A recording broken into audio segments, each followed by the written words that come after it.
शुक्लाम्बरधरं विष्णुं शशिवर्णं चतुर्भुजं प्रसन्नवदनं ध्यायेत् सर्वविघ्नोपशान्तयेत्। गुरुर्ब्रह्मा गुरुर्विष्णुः गुरुर्देवो महेश्वरः गुरुः साक्षात् परब्रह्म तस्मै श्रीगुरवे नमः।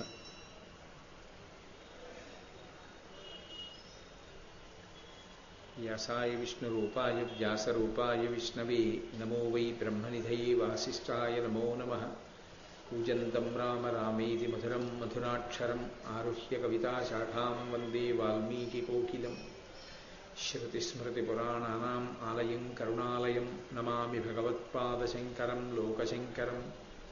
वागर्धाविव सम्पृक्तौ वागर्धप्रतिपत्तये जगतः पितरौ वन्दे पार्वतीपरमेश्वरौ। सूक्तिं समग्रयितुनः स्वयमेव लक्ष्मीः श्रीरङ्गराजमहिषी मधुरैः कटाक्षैः। वैदग्ध्यवर्णगुणगुम्भनगौरवैर्यां कण्डूलकर्णकुहराः कवयोधयन्ति। हैमोर्ध्वपुण्ड्रमजहन्मकुटं सुनासं मन्दस्मितं मकरकुण्डलचारुगण्डं बिम्बाधरं बहुलदीर्घकृपाकटाक्षं श्रीवेङ्कटेशमुखमात्मनि सन्निधत्तां। विमलपटी कमलकुटी पुस्तकरुद्राक्षसहस्तपुटी कामाक्षी पक्ष्मलाक्षी कलितविपञ्ची विभासि वैरिञ्ची। मनोजवं मरुततुल्यवेगं जितेन्द्रियं बुद्धिमतां वरिष्ठं वातात्मजं वानरयूथमुख्यं श्रीरामदूतं शिरसा नमामि। आपदामपहर्तारं दातारं सर्वसम्पदां लोकाभिरामं श्रीरामं भूयो भूयो नमाम्यहम्। जयतु जयतु देवो देवकीनन्दनोऽयं जयतु जयतु कृष्णो वृष्णिवंशप्रदीपः। जयतु जयतु मेघश्यामलः कोमलाङ्गो जयतु जयतु पृथ्वीपहरनाशो मुकुन्दः। नारायणं नमस्कृत्य नरं चैव नरोत्तमं देवीं सरस्वतीं व्यासं ततो जयमुदीरयेत्। हरिः ओम्। परमेश्वरस्वरूपैన సభకి నమస్కారం.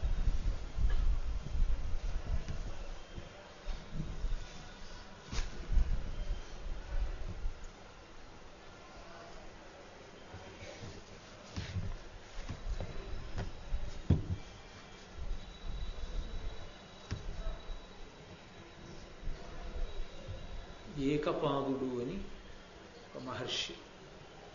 ఆయన అనేక మంది శిష్యులకి వేదాన్ని చెప్తూ ఉండేవాడు. వేదము శృతి అని పేరు పొందింది. వేదం పుస్తకం ఇంట్లో ఉంది కదా అని చదువుకునేది కాదు. వేదం గురుముఖతః నేర్చుకోవాలి. ఎందుకంటే వేదానికి అర్థం అక్కడ ఉండేటటువంటి తాత్పర్యాన్ని బట్టి మారదు, స్వరాన్ని బట్టి వేదానికి అర్థం మారిపోతుంది. ఆ స్వరం కానీ తప్పిందనుకోండి వ్యతిరేక ఫలితాలు వస్తాయి. అందుకే ఆ స్వరం నేర్చుకోవాలి. స్వరం నేర్చుకోవాలంటే ఉదాత్త అనుదాత్త స్వరిత అని మూడు ఉంటాయి. ఉదాత్త అంటే పైకి ఎత్తవలసిన చోట పైకి ఎత్తాలి, అనుదాత్త అంటే కిందకి దింపవలసిన చోట దింపాలి, స్వరిత అంటే సమానంగా చదవవలసిన చోట సమానంగా చదవాలి. ఆ స్వరం తెలియకపోతే ఆ మంత్రాలకి అర్థం అంతా వ్యతిరేకంగా వస్తుంది. అప్పుడు ఒక్కొక్కసారి ఏ ప్రయోజనానికి మనం చేస్తున్నామో దానికి వ్యతిరేకమైన ప్రయోజనం వస్తుంది. అందుకే వేదం పుస్తకాలు పట్టుకుని చదువుకునేదిని లేకపోతే రేడియోస్లో సంగీతంలా నేర్చుకునేది కాదు. అది గురుముఖతః గురువు గారి దగ్గరే నేర్చుకోవాలి. గురువుగారు అక్కడ కూర్చుని స్వరాన్ని సూచిస్తుంటే ఇలా అనాలి, ఇక్కడ నొక్కాలి, ఇక్కడ ఎత్తాలి అని చెప్తుంటే గురువుగారి ముఖతః నేర్చుకున్నదేదో అది వేదం. దానికి చెవి ప్రధానమై ఉంటుంది. గురువుగారు మాట్లాడుతున్నప్పుడు, గురువుగారు చెప్తున్నప్పుడు దాన్ని చెవితో విని ఆ స్వరాన్ని నేర్చుకుని ఆ స్వరం ప్రకారం పలకాలి. వేదం నేర్చుకోవడానికి చెవి చాలా ప్రధానమైనటువంటి ఇంద్రియం కనుకనే, విని నేర్చుకునేది కనుకనే ఆ వేదానికి శృతి అనబడేటటువంటి పేరు వచ్చింది. ఆ గురువు గారికి ఉన్నటువంటి ఓపిక, ఆ గురువు గారికి శిష్యుల మీద ఉన్నటువంటి అభిమానం అట్లాంటివి. ఆయన నిరంతరం వేదం చెప్తుండేవాడు. రాత్రి లేదు పగలు లేదు, ఏకపాదుడు అలా చెప్తూనే ఉండేవాడు. ఆయన భార్య పేరు సుజాత. చాలా చక్కటి పేరు, 3 అక్షరాలతో ఉన్నటువంటి పేరు. ఆడపిల్లలకి పెట్టుకోవడానికి చాలా యోగ్యమైన పేరు సుజాత, మంచి జన్మ కలిగినది అని. ఆయన భార్య పేరు సుజాత. ఈ ఏకపాదుడు విద్యార్థులందరికీ వేదం చెప్తున్నాడు తన శిష్యులకి. పూర్వం గురుకుల విద్య అని ఉండేది. అన్నిటికన్నా మనుష్య జన్మకు అత్యంత ప్రధానమైనది ఏది అంటే అహంకార పరిత్యాగం. మన ప్రయత్నం లేకుండా వచ్చేది అహంకారం. ప్రయత్నం చేస్తేనే అహంకారం పోయి వచ్చేది వినయం. అందుకే ఎంతో ప్రయత్నం చేస్తే కానీ పోదు అహంకారం. ఆ అహంకారం పోవడానికి ఏం చేసేవారంటే పూర్వం గురుకులానికి పంపించేవారు. గురువు గారి దగ్గరికే శిష్యుడు వెళ్ళిపోయేవాడు. వెళ్ళిపోతే గురువుగారు పెట్టిన అన్నమే, ఎంతటి మహారాజు బిడ్డైనా భిక్షాటన చేసి తీసుకురావలసిందే. ఆ అన్నాన్నే గురుపత్ని పంచి ఇచ్చిన దాన్ని తినేవారు. అందుకే గురువు, గురుపత్ని, గురుపుత్రుడు ముగ్గురు గురువుగారితో సమాన స్థాయిని పొంది ఉండేవారు. ముగ్గురికి నమస్కారం. కాబట్టి అటువంటి గురువు ఎవరున్నారో ఆ గురువు నిరంతరం వేదం చెప్తుండేవాడు. ఏకపాదుడు. మిగిలిన ఆశ్రమాల్లో అలా ఉండదు. ఏదో ఒక నియతి వేళ ఎందు చెప్తూ ఉంటారు. ఏకపాదుడికి ఉన్నటువంటి ఉత్సాహం అటువంటిది, ఆయన అనురక్తి అటువంటిది. ఆయన ఎప్పుడూ వేదం చెప్తున్నాడు. ఓపిగ్గా పిల్లలు నేర్చుకుంటున్నారు. పడుకోవట్లేదు, వేళ పట్టున తింటలేదు. ఈ ఏకపాదుని యొక్క భార్య సుజాత గర్భిణి.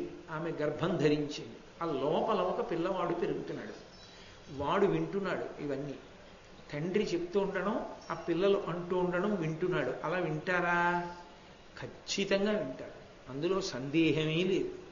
ఇవాళ ఆ పిల్లల వైద్య నిపుణులు కూడా చెప్తున్నారు, 6వ నెల దాటిన దగ్గర నుంచి ఇంట్లో ఎవరెవరు ఉంటారో వాళ్ళ మాటలన్నీ ఆ పిల్లలు వింటూ ఉంటారు. అందుకే బయటికి వచ్చిన తర్వాత ఎక్కడ వాళ్ళు ఎక్కువ కాలం ఉన్నారో అమ్మ 6వ నెల దాటినప్పటి నుంచి వాళ్ళ మాటల్ని తొందరగా గుర్తుపడతారు. ఓ ఈయన మా తాతగారు అన్నమాట, ఈయన మాటలే మేము వింటూ ఉండేవాళ్ళం ఇక్కడ ఉండి అని వాళ్ళు గుర్తుపడతారు. అలాగే ఒక్కొక్కచో ఎక్కువగా ఏదో విన్నారనుకోండి, ఆ విన్న వాళ్ళ కంఠాన్ని గుర్తుపడతారు.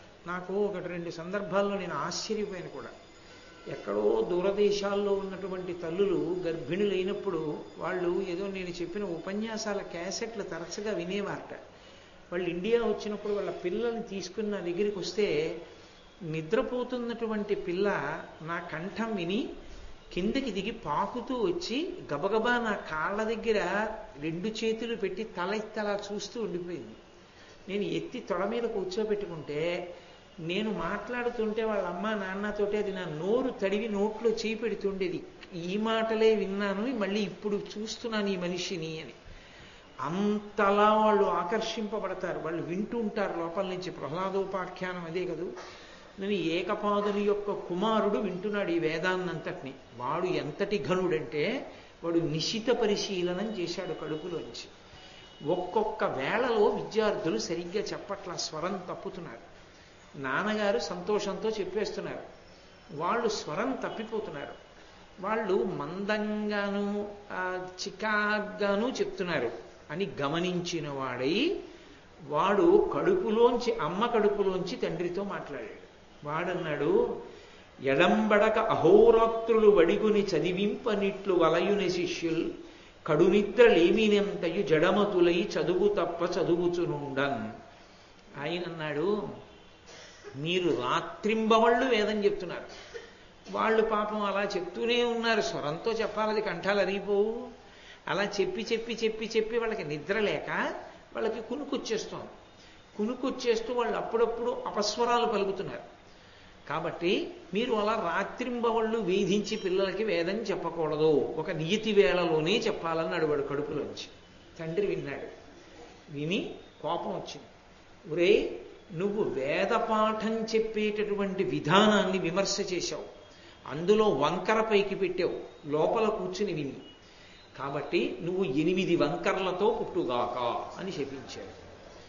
ఆయనకి ఆ వేద పాఠం మీద అంత అనురక్తి. ఇంత కష్టపడి నేను చెప్తుంటే నేను చెప్పిన విధానాన్ని నువ్వు విమర్శించావు కడుపులోంచి. తండ్రి ఆచార్యుడు కదూ, తండ్రి గురువు. ఎందుచేత అంటే మొట్టమొదట ఉపనయనం చేసేవాడు తండ్రి. ఉపనయనం చేస్తాడు కనుక మంత్రోపదేశం చేస్తాడు కాబట్టి ఆయనే ఆచార్యుడు. అక్షరాభ్యాసం చేసేవాడు తండ్రి. అందుకని ఇంకా బయటికి రాకముందే గురువుకి వంకర్లు పెడుతున్నావు నువ్వు. అందుకని వంకర బుద్ధితో ఆలోచించావు కాబట్టి నీకు 8 వంకరలు కలుగుగాక అన్నది. కాబట్టి అంటే ఆయన బహుశా ఆయన ఉద్దేశ్యం ఏమై ఉండాలంటే ఆయన వేదమునందనంత అనురక్తి ఉన్నవాడు కాబట్టి వీడు అష్టాంగ యోగంలో సమాధి స్థితికి చేరగలిగినటువంటి మహావిద్వాంసుడు కావాలి, అంతటి సాధకుడు కావాలి అనుకున్నాడు. వాడు వేదానికి వంకర చెప్పేటప్పటికీ ఆయన కోపం వచ్చింది. 8 వంకర్లతో పుట్టుదువుగాక అన్నాడు. కాబట్టి ఆ పిల్లవాడికి అష్టావక్రుడు అని పేరు వచ్చింది. బయటికి వచ్చిన తర్వాత ఆయనకి 8 వంకరలు ఉన్నాయేమో కానీ ఆయన తక్కువ వాడేం కాడైనా, ఆయన మహానుభావుడు అష్టావక్రుడు. మహాభారతాంతర్గతం కాదు కానీ బ్రహ్మవైవర్తాది పురాణములలో చెప్తారు. ఆ అష్టావక్రుడు ఒక మహారాజు యొక్క కుమార్తెని అడిగాడు వివాహం చేసుకుంటానని. ఆయన ఉత్తర దిక్కుకు వెళ్ళి పరమేశ్వర భవనము మొదలైనవి దాటి వెడితే అక్కడికెళ్ళి ఒక విశేషమైనటువంటి అంతఃపురంలో ఒక కాంత కనపడుతుంది. ఆమె ఉపచారములు అందుకుని తిరిగిరా, అప్పుడు నా బిడ్డనిస్తానన్నాడు. ఆయన వెళ్ళారు. కైలాసాది పర్వతాలని దాటి పార్వతీ పరమేశ్వరుల అంతఃపురాన్ని కూడా దాటి వెళ్ళి ఆ అంతఃపురంలో ఆయన విడిది చేసి ఆ అంతఃపుర కాంత యొక్క ఆతిథ్యమునందుకున్నాడు. ఆమె ఒక రోజున ఈయన ఏకాంతంలో ఉండగా ఆయన పాంపు చేరే ప్రయత్నం చేసింది. తప్పలా ప్రవర్తించకూడదే ఆయన ధిక్కరించాడు. అప్పుడు చెప్పింది ఆమె, నేను ఉత్తర దిక్కుకి సంబంధించిన దానని, ఉత్తర దిక్కునకు సంబంధించిన కాంతని నేను. ఆ దిక్కు కాంతారూపాన్ని పొందింది. నీ మామగారు నిన్ను పరీక్ష పెట్టాలనుకున్నాడు, అందుకని నా దగ్గరికి పంపాడు. నువ్వు విజయం సాధించావు, వెళ్ళు పిల్లనిస్తాడండి. అంతటి మహానుభావుడు అష్టావక్రుడు అంటే. కాబట్టి ఆ పిల్లవాడికి అష్టావక్రుడు అని పేరు వచ్చింది. ఈలోగా ఈ పిల్లవాడు పుట్టే సమయానికి ముందర ఒక విచిత్రం జరిగింది. ఆయన భార్య, ఆ ఏకపాదుని భార్య సుజాత ఒక రోజున భర్తని పిలిచి, ప్రపంచంలో ఎక్కడైనా కూడా ఒక విశేషం ఉంటుంది. ఇంట్లో భార్య కానీ కుమార్తె కానీ ప్రసవానికి సిద్ధపడుతున్నారు అంటే కొన్ని ఆహార పదార్థాలని సిద్ధం చేసుకుంటారు. ఏదో నూనె, నెయ్యి, కొన్ని గింజలు ఇలాంటివన్నీ సిద్ధంగా ఉంచుకుంటారు, ప్రసవ సమయం ఆసన్నం అవుతుందని. మన ఇంట్లో ఏమీ లేవు అంటే ఆయనకి ఏమీ లేవన్న పట్టింపు కూడా లేదు. ఆయనకి ఆ వేదం చెప్పడమే సంతోషం. కాబట్టి మీరు ఆ సంభారములను సిద్ధం చేయవలసింది అంది. ఆయన అన్నాడు, నేను ఆ సంభారములను సిద్ధం చేయడానికి కావలసినటువంటి ద్రవ్య సముపార్జన కొరకు ఇతరత్రా సమయాన్ని నేను వెచ్చించలేను. అందుకే రాజ్యాన్ని పరిపాలిస్తున్నవాడు జనకుడు. జనకుడు అంటే ఒక్క సీతమ్మ తండ్రే కాదు, ఆ వంశంలో ఉన్న వాళ్ళందరికీ జనకులనే పేరు. కాబట్టి నేను జనకుడి దగ్గరికి వెడతాను. అక్కడ వంది అని ఒక గొప్ప విద్వాంసుడు వచ్చాడు, పశ్చిమ దిక్కునకు అధిపతి అయినటువంటి వరుణుని యొక్క కుమారుడు. ఆ వంది ఎవరి చేత ఓడింపబట్టలేదుట. నేను వెళ్ళి ఆయన్ని ఓడిస్తాను, ఓడించి మహారాజు ఇచ్చేటటువంటి బహుమానాలు పట్టుకొస్తాను. దానితో ప్రసవ సమయానికి కావలసినటువంటి సామాగ్రిని సిద్ధం చేద్దామన్నాడు. ఆయన వెళ్ళి ఆ వందితో వాదన చేశాడు. వాదనలో ఓడిపోయాడు.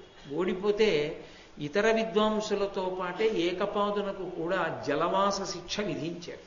అంటే నీళ్లలో ఉంచడం, తల నీళ్లలో ముంచుతూ ఉండడం, ఊపిరి కోసం కొట్టుకుంటున్నప్పుడు పైకెత్తుతూ ఉండడం, అలా నీళ్లలో ముంచి తేలుస్తూ ఉంటారు. అటువంటి శిక్ష వేశారు. ఇతర విద్వాంసులతో పాటు అనుభవిస్తున్నాడు ఏకపాదుడు.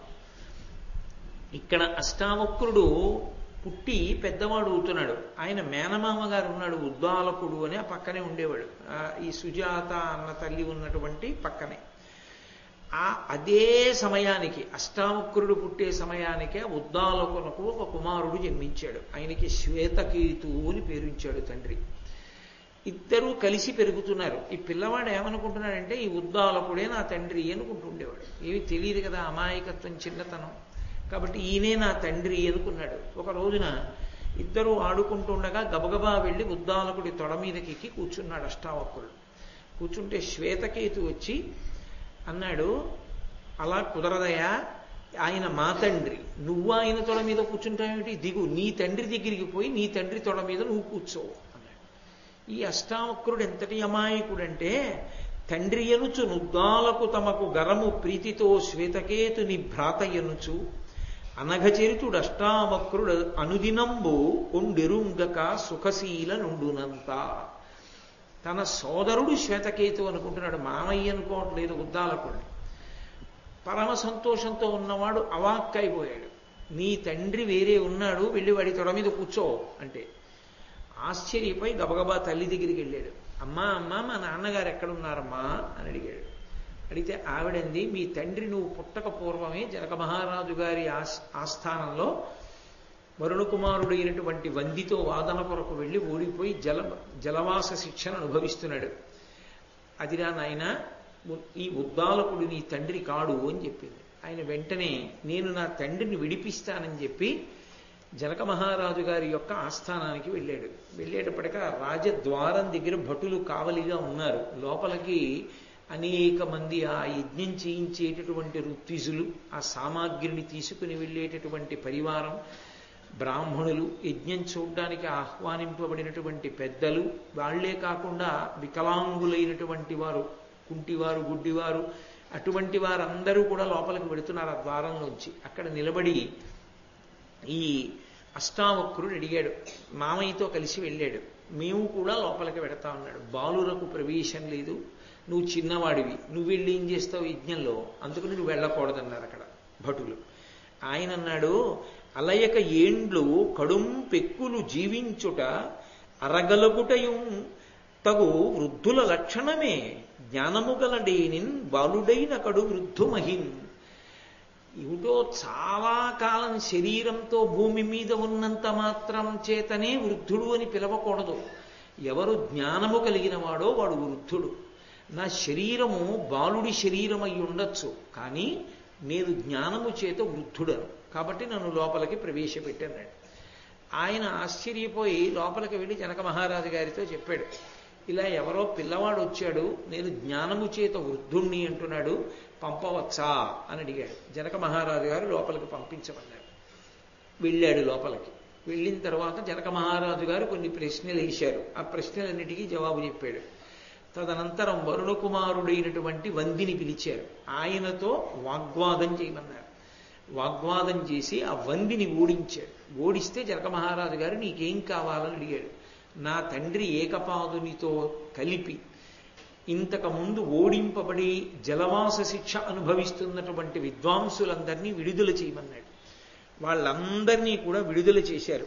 ఆ విడుదల చేసిన తరువాత తండ్రితో కలిసి జనక మహారాజు గారి దగ్గర అనేకమైనటువంటి బహుమానములను పొంది తండ్రి ఎంతో సంతోషిస్తుండగా తన కడుపున పుట్టినటువంటి పిల్లవాడు అంత చిన్న వయస్సులో అంతటి మహావిద్వాంసుడైతే తను శిక్షింపబడితే తనని విడిపించినటువంటి కొడుకు యొక్క ప్రజ్ఞ చూసుకుని ఏకపాదుడు మురిసిపోతుండగా తల్లి దగ్గరికి తండ్రితో కలిసి అష్టావక్ర మహర్షి తిరిగి వచ్చారు.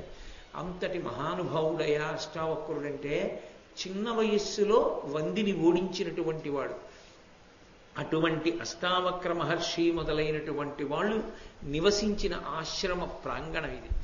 ఆయన చాలా కాలం తపస్సు చేసినటువంటి భూమి. కాబట్టి ధర్మరాజా, నువ్వు ఆ ఆశ్రమాన్ని చూసి ఆ పక్కన ఉన్నటువంటి నదీ స్నానఘట్టముల యందు స్నానం చేసి సంతోషాన్ని అభ్యున్నతిని పొందు అని రోమశ మహర్షి చెప్పి, ఇక్కడే ఒకానొకప్పుడు ఒక విశేషమైనటువంటి యజ్ఞం జరిగింది.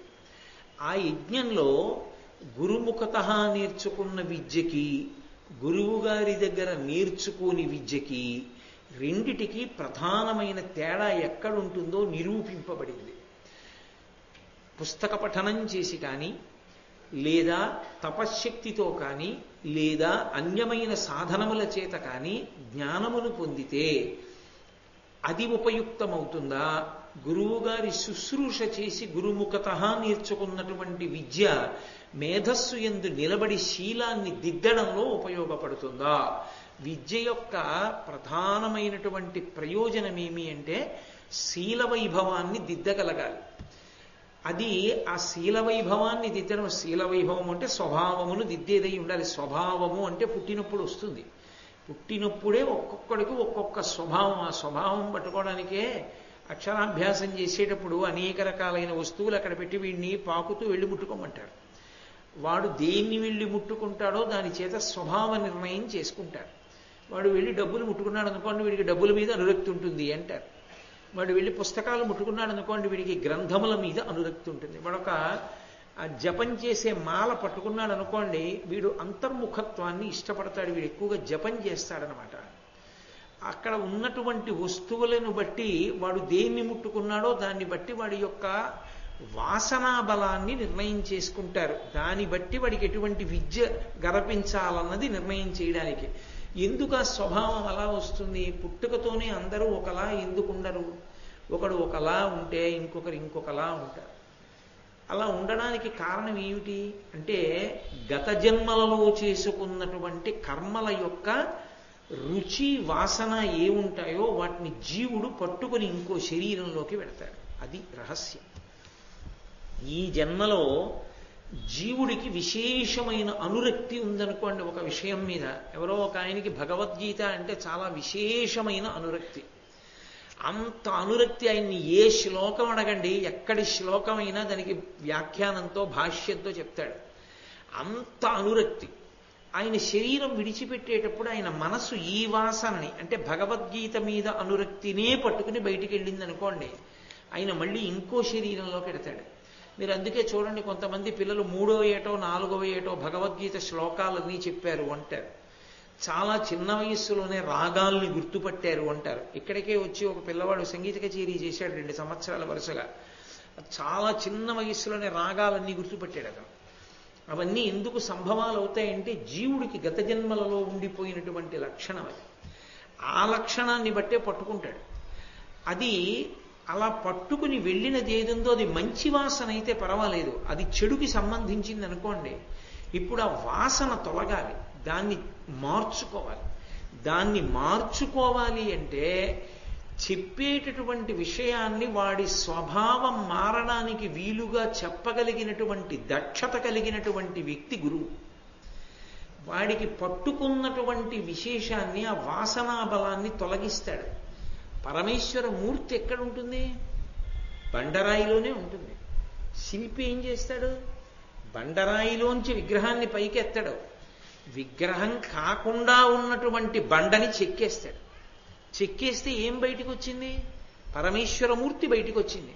ఇప్పుడు ఆ పరమేశ్వరమూర్తిని ప్రతిష్ఠ చేసిన తర్వాత శిల్పిని ఈ కంటి చివర చిన్న పెచ్చుండిపోయిందో కొట్టేయి అన్నారు అనుకోండి, కొడతాడా? కొట్టడు. నేను కూడా ఈ శిల్పకళలో ప్రవీణుణ్ణి అవ్వడానికి ఆయన అనుగ్రహమే అంటాడు తప్ప కొట్టడిక. ఆయన పరమేశ్వరుడంతే.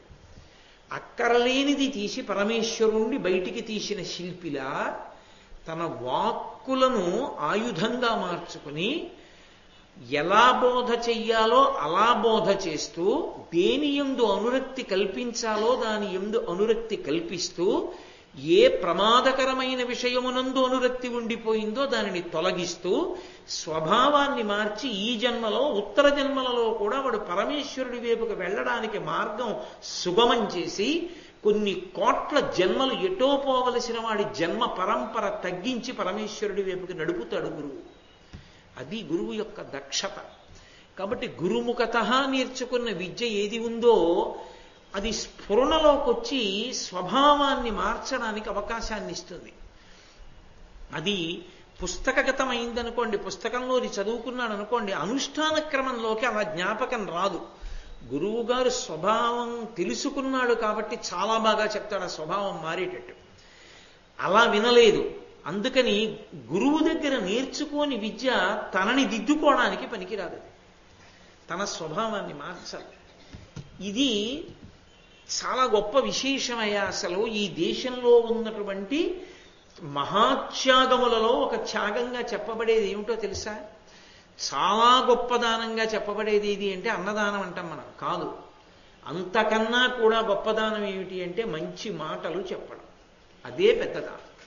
అందుకే అసలు మాట్లాడవలసినటువంటి అవసరం లేకుండా మౌనంగా తమలో తాము భగవంతుణ్ణి ఆత్మని అనుభవించి ఆత్మగా నిలబడగలిగినటువంటి పరమయోగులైన వారు, మేము ఇలా ఉండిపోతే మేము అనుభవిస్తున్నటువంటి ఆత్మ యొక్క ఆనందం, దాని యొక్క సహజమైన స్థితి అవతల వాళ్ళకి ఎలా తెలుస్తుందనేటటువంటి ఔదార్యంతో నోరు విప్పి మాట్లాడడం వల్ల రెండుగా నిలబడి వారు అనుభవించవలసినటువంటి ఆత్మానందాన్ని జార విడిచి కొంతకాలం ద్వైతమునందు ప్రవేశిస్తున్నారు. రెండుగా ఉండి వారు ఆత్మానందాన్ని విడిచిపెడుతున్నారు. అందుకే వారు మాట్లాడితే అనుగ్రహ భాషణ అన్నారు. కాబట్టి మంచి మాటలు 4 చెప్పడమే అసలు గొప్ప దానం. అది లేనినాడు మనుష్య శరీరాన్ని పొందడం వల్ల ఏ ప్రయోజనాన్ని పొందాలో ఆ ప్రయోజనాన్ని సాధించడం సాధ్యం కాదు. అందుకే ఈ ఒక్క దేశంలోనే ఆ గొప్పతనం. ఎప్పుడూ ఎక్కడో అక్కడ మంచి మాటలు చెప్పబడుతూ ఉండడం, ఆ మంచి మాటలు కోరి కోరి వెళ్ళి వింటూ ఉండడం, విన్నందుకు ఫలితం జ్ఞాపకానికి వచ్చి అనుష్ఠానంలోకి తెచ్చుకోవడం, అనుష్ఠానం చేసినందుకు ఫలితం పరమేశ్వరుడికి దగ్గరగా జరగడం, పరమేశ్వరుడికి దగ్గరగా జరగడానికి ఫలితం పునర్జన్మలు తగ్గడం, పునర్జన్మలు తగ్గడానికి ఫలితం ఈశ్వరుని యందు చేరిపోవడానికి మార్గం సుగమమైపోవడం. దీనికంతటికీ ప్రబోధమే కారణమైంది. అందుకే ఈ దేశంలోనే మీకు ప్రత్యేకించి పురాణేతిహాసములను తరచుగా ఉపన్యసించడము, దానికి దేవాలయ ప్రాంగణములే ఆలవాలము కావడం అనేటటువంటిది ఎప్పుడూ కూడా ఆచరణ యందు జరుగుతున్న విశేషంగా ప్రకాశించింది. కాబట్టి ఆ విషయాన్ని నిరూపణం చేసిందయా ఇక్కడ చేసినటువంటి ఒక యజ్ఞ భూమి. దేవతలు వచ్చి ఆ విషయాన్ని నిర్ధారించారు. అలాగా చాలా అద్భుతంగా ఉంది. ఈ విశేషం ఏమిటో నాకు చెప్పవలసింది అన్నాడు ధర్మరాజు గారు. వెంటనే రోమశ మహర్షి చెప్తున్నారు, అలఘులు రైభ్య భరద్వాజులు తమలో సుహృదులై విశుద్ధ తపో నిశ్చలిత మతులి వనంబున నొలసి తపంబొప్ప చేయిచుండిరి నిమ్మిన్.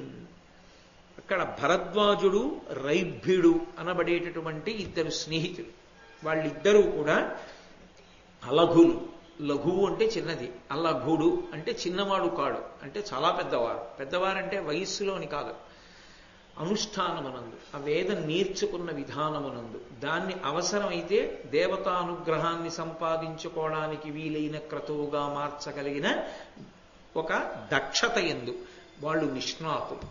అటువంటి అలఘులు రైభ్య భరద్వాజులు తమలో సుహృదులై విశుద్ధ తపో నిశ్చలితమతులి వనంబున నొలసి, శుద్ధమైనటువంటి తపస్సుతోటి నిశ్చలితమతులు, అటు ఇటు కదిలిపోకుండా మనసును ఏకాగ్రం చేసినటువంటి వారై తపంబొప్ప చేయుచుండిరి నిమ్మిన్.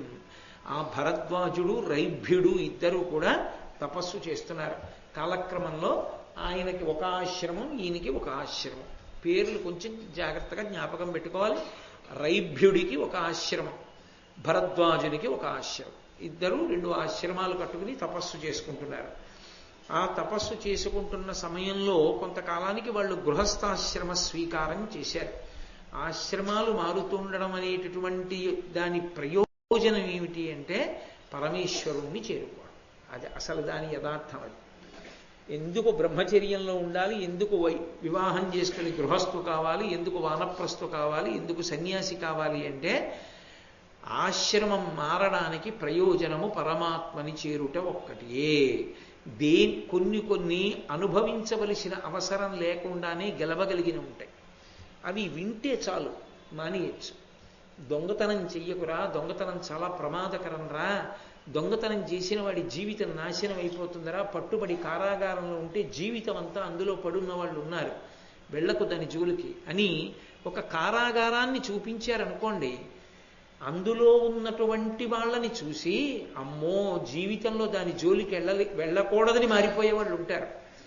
ఒరే, మనసులో ప్రకోపించినటువంటి కామానికి వశుడు కాకుండా జీవించరా అన్నారనుకోండి, అసలు దుస్సాధ్యంగా ఉంటుంది. 99 ఏమి 100కి 100 మంది అని నేను అనకూడదు, ఎక్కడో ఒక్కరుంటారు మహాత్ములు. కానీ మరి ఎలా అటువంటి పరమేశ్వరుడే పెట్టినటువంటి లక్షణాన్ని వాడు దాటగలిగిన స్థితిని ఎలా ఇవ్వాలి? ఆశ్రమం మార్చి దాన్ని ధర్మంతో ముడేసేస్తారు. అందుకే గృహస్థాశ్రమంలోకి ప్రవేశింపచేసి ధర్మపత్నిని ఇస్తారు. ఇప్పుడు ధర్మపత్ని యందు కామము ధార్మికమై కొడుకు కూతురు అన్న అర్థం పొందుతాడు. ఏమి సుఖమండి అని సంసారమునందు మెల్లగా వైరాగ్యమును పొంది పరమేశ్వరుని యందు అనురక్తి పొందుతాడు. అసలు ఆశ్రమం మారడం ఎందుకొరకు అంటే పరిశీలనాత్మకంగా చూసి చూసి చూసి చూసి వైరాగ్యమును పొందుట కొరకు తప్ప ఎన్నాళ్ళున్నది చాలా బాగుంది చాలా బాగుంది చాలా బాగుంది అనుకుంటే అసలు ఆ ఆశ్రమానికి ప్రయోజనం ఏర్పడదు. సరికదా, అంటుకుపోయి ఇదేదో బాగుంది అనుకుని అందులోనే తెలియక ఊబిలో కూరుకున్న వాళ్ళ కూరుకుపోతాడు. అలాగని విడిచిపెట్టేమని శాస్త్రాలు చెప్పలేదు. నువ్వు పరిశీలించుకుని ఎప్పుడో అప్పుడు వైరాగ్య సుఖం వైపుకి అడుగు వేయగలిగిన వాడవై ఉండాలి. అటువంటి ధీశక్తిని పొందగలిగి ఉండాలి. కాబట్టి వాళ్ళు గృహస్థాశ్రమంలోకి ప్రవేశించారు, రైభ్యుడు భరద్వాజుడు. రైభ్యునికి 2 కుమారులు కలిగారు, అర్ధావసుడు పరావశుడు అని పేర్లు వాళ్ళకి. భరద్వాజునికి 1 కుమారుడు కలిగాడు, అతని పేరు యవక్రీతుడు అని పేరు. ఇలా వీళ్ళు కుమారులతో స్నేహంగానే ఉంటున్నారు, అటు రైభ్యుడు ఇటు భరద్వాజుడు కూడా. ఇలా ఉండగా కొంతకాలం అయిన తర్వాత గురుముఖత రైభ్యుడి దగ్గర, రైభ్యుడి తండ్రి కనుక, తండ్రియే గురువు కనుక, ఆయన చదువుకున్నవాడు కనుక ఆయన దగ్గరే చదువుకుని గురుముఖత విద్యతో వర్ధిల్లుతున్నారు అర్ధావశుడు పరావశుడు. కానీ తన తండ్రి భరద్వాజుడు కూడా అంత చదువుకున్నవాడే, కానీ ఆయన దగ్గర చదువుకుని విద్య నేర్చుకోవడానికి యువక్రీతుడు ఇష్టపడలేదు. ఈ చదువుకుని ఇవన్నీ నేర్చుకోవడం ఏమిటి? వెళ్ళి తపస్సు చేసి ఈశ్వరుడు ప్రత్యక్షమైతే ఆయన అనుగ్రహంతో అన్ని భాషించేటట్టు చేసుకుంటారు. అంతేకాని రోజు ఈ కూర్చోవడం ఏమిటి, ఈ చదువుకోవడం ఏమిటి, ఇదంతా అఘాయిత్యంగా ఉంది, నేను అలా నేర్చుకోను అన్నాడు. ఒక్కొక్కరిది చాలా ఆశ్చర్యకరంగా ఉంటుంది ఒక మనస్తత్వం. ఒకానొక సందర్భంలో నేను ఒక ఇంట్లో జరిగిన సన్నివేశం చూసి తెల్లబోయాను. ఆ యజమానికి ఒక కొడుకు కూతురు. ఏదో నా ప్రారంభం కొద్దీ నేను రోజు వాళ్ళ ఇంట్లో ఉండడం జరిగింది ఓ ఊరు వెళ్ళినప్పుడు. ఆ యజమాని కూతుర్ని కొడుకుని పిలిచి కూతురుతో అన్నాడు, అన్నయ్యకి 98 మార్కులు వచ్చాయి, నీకు 45 మార్కులు వచ్చాయి, ఇద్దరికీ సమానంగా చదువుకోవడానికి అవకాశం ఇచ్చాను కదా, నువ్వు పరీక్ష ముందు చదువుతావు. వాడు చూడు రోజు చదువుకుంటాడు, 98 వచ్చాయి, నువ్వు కూడా అలా చదవచ్చు కదా, రోజు ఆడుకుంటావు, పరీక్ష ముందు చదువుతావు అన్నాడు. అంటే ఆ పిల్లంది 48 మార్కులు నాకు వచ్చాయని నన్ను నింద చేస్తున్నారు. 48 మార్కులే వచ్చిన నేను 4వ క్లాసులోంచి ఏ క్లాస్కి ఎడతానండి, 5వ క్లాస్కి ఎడతావు. 98 మార్కులు వచ్చిన అన్నయ్య 4వ క్లాస్ నుంచి ఎక్కడికి ఎడతాడండి, 5వ క్లాసులోకి. వాడు అనవసరంగా కష్టపడుతున్నాడు, నేను ఆడుకుంటూ 5లోకి ఎడుతున్నాడు, వాడు కష్టపడుతూ 5లోకి వెళ్తున్నాడు. కాబట్టి నాదే సులువైన మార్గం. నేను తెల్లబోయిన అయ్యి బాబోయ్, ఈ వయస్సులో దీనికి ఇంత పెద్ద సిద్ధాంతమా? తండ్రి ఒక అరగంట సేపు జవాబు లేదు, అలాగే ఉండిపోయాడు, స్థానం అయిపోయాడు. కొంతమంది అఘాయిత్యం తెలివితే అట్లా అలా ఉంటాయి విచిత్రంగా. కాబట్టి అంటే అలా ఉండకూడదన్నది జగమెరిగిన సత్యం. కన్నా పిల్లకి నాటుకున్న భావాన్ని ఎలా తీసేయాలి అది చెప్పడానికి తండ్రి చాలా ఆలోచించుకుంటూ ఉండిపోయాడు. ఆలోచించకుండా చెప్తే మళ్ళీ కొత్తది ఏం చెప్తుందో అయోమయంలోకి వెళ్తామని. కాబట్టి ఈయనకి విచిత్రమైన ఆలోచన వచ్చింది యువక్రీతుడికి. ఆయన అన్నాడు, నేను చదవను, గురుముఖత నేను నేర్చుకోను. తండ్రో లేకపోతే గురువో ఆయన దగ్గర కూర్చుని ఆయన చెప్తూ ఉంటే నేర్చుకుని ఆయనకి శుశ్రూష చేసి వెళ్ళి భిక్షాటన చేసి దర్భలు తీసుకొచ్చి అగ్నిహోత్రంలో వ్రేల్చి ఆ తెచ్చినటువంటి అన్నం గురుపత్ని పెడితే అది తిని ఎక్కడో నారచీర కట్టుకుని పడుకుని లేవన్నప్పుడు లేచి నదీ స్నానం చేసి గురువు గారి దగ్గర కూర్చుని ఆయన చెప్పిందంతా ధారణ చేసి ఇన్ని బాధలనే పడను. దీనికన్నా కొన్నాళ్ళు తపస్సు చేస్తా, ప్రత్యక్షం అవుతాడు, నేను కోరుకున్నవాడు ఎవరో ఒకడు, వాడిని అడుగుతా, నాకు అన్నీ భాషించేట్టు చెయ్యంట. భాషించేట్టు చేస్తాడు. వచ్చేయో ఈ చదువుకున్నవాడికి ఏమొచ్చాయో నాకు అవే వస్తాయి, కాబట్టి నేను అలా చేస్తాను. తండ్రి చెప్పి చూశాడు, తప్పురా, అది ఉపయుక్తం అవుతరా, గురుముఖతనే చదువు నేర్చుకోవాలి అని చెప్పాడు. వీల్లేదు అని బయలుదేరి బహుశः ఆధునిక విద్యా విధానము అని ప్రవేశపెట్టాలనే తహతహ ఉన్నవారు దీన్ని వినవలసి ఉంటుందేమో. కాబట్టి గురుముఖత విద్య నేర్చుకోవడమే మంచిది అన్న ఉద్దేశ్యంతో తండ్రి చెప్పినప్పటికీ వినకుండా ఆయన తపస్సుకు బయలుదేరాడు. బయలుదేరి తపస్సు ప్రారంభం చేశాడు. ఎవరి కొరకు? ఇంద్రుడి కొరకు. తపస్సు చేస్తే ఇంద్రుడి ప్రత్యక్షమయ్యాడు. ఏం కావాలన్నాడు? నాకు సమస్త విద్యలు కరతలామలకము కావాలి, భాషించాలన్నాడు. ఇంద్రుడు అన్నాడు, నేను ఇచ్చేస్తాను, తథాస్తు అంటాను, వచ్చేస్తుంది, కానీ నీకు ఉపయోగపడదు, నువ్వు పాడవడానికి పనికొస్తుంది. ఎందుకో చెప్పనా అన్నాడు. చెప్పన్నాడు, గురుముఖమున పడయక తుష్కర తపమున చేసి పడయగాబడు విద్యల్ పరమార్థము మదమును మత్సరమును కావించు నెట్టి సాధకులకైన. నువ్వు గురువు గారి దగ్గర నేర్చుకుంటే నీలో ఉన్న దుర్గుణములు పోవడానికి పనికొస్తుంది.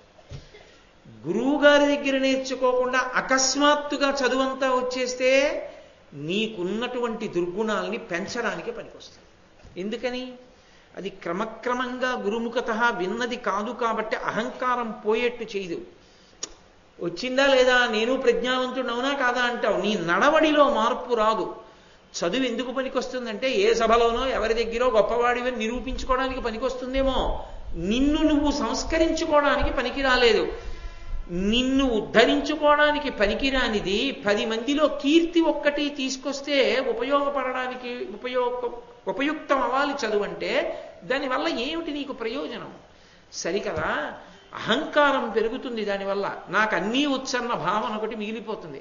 ఆ అహంకారం పరమ ప్రమాదికారి.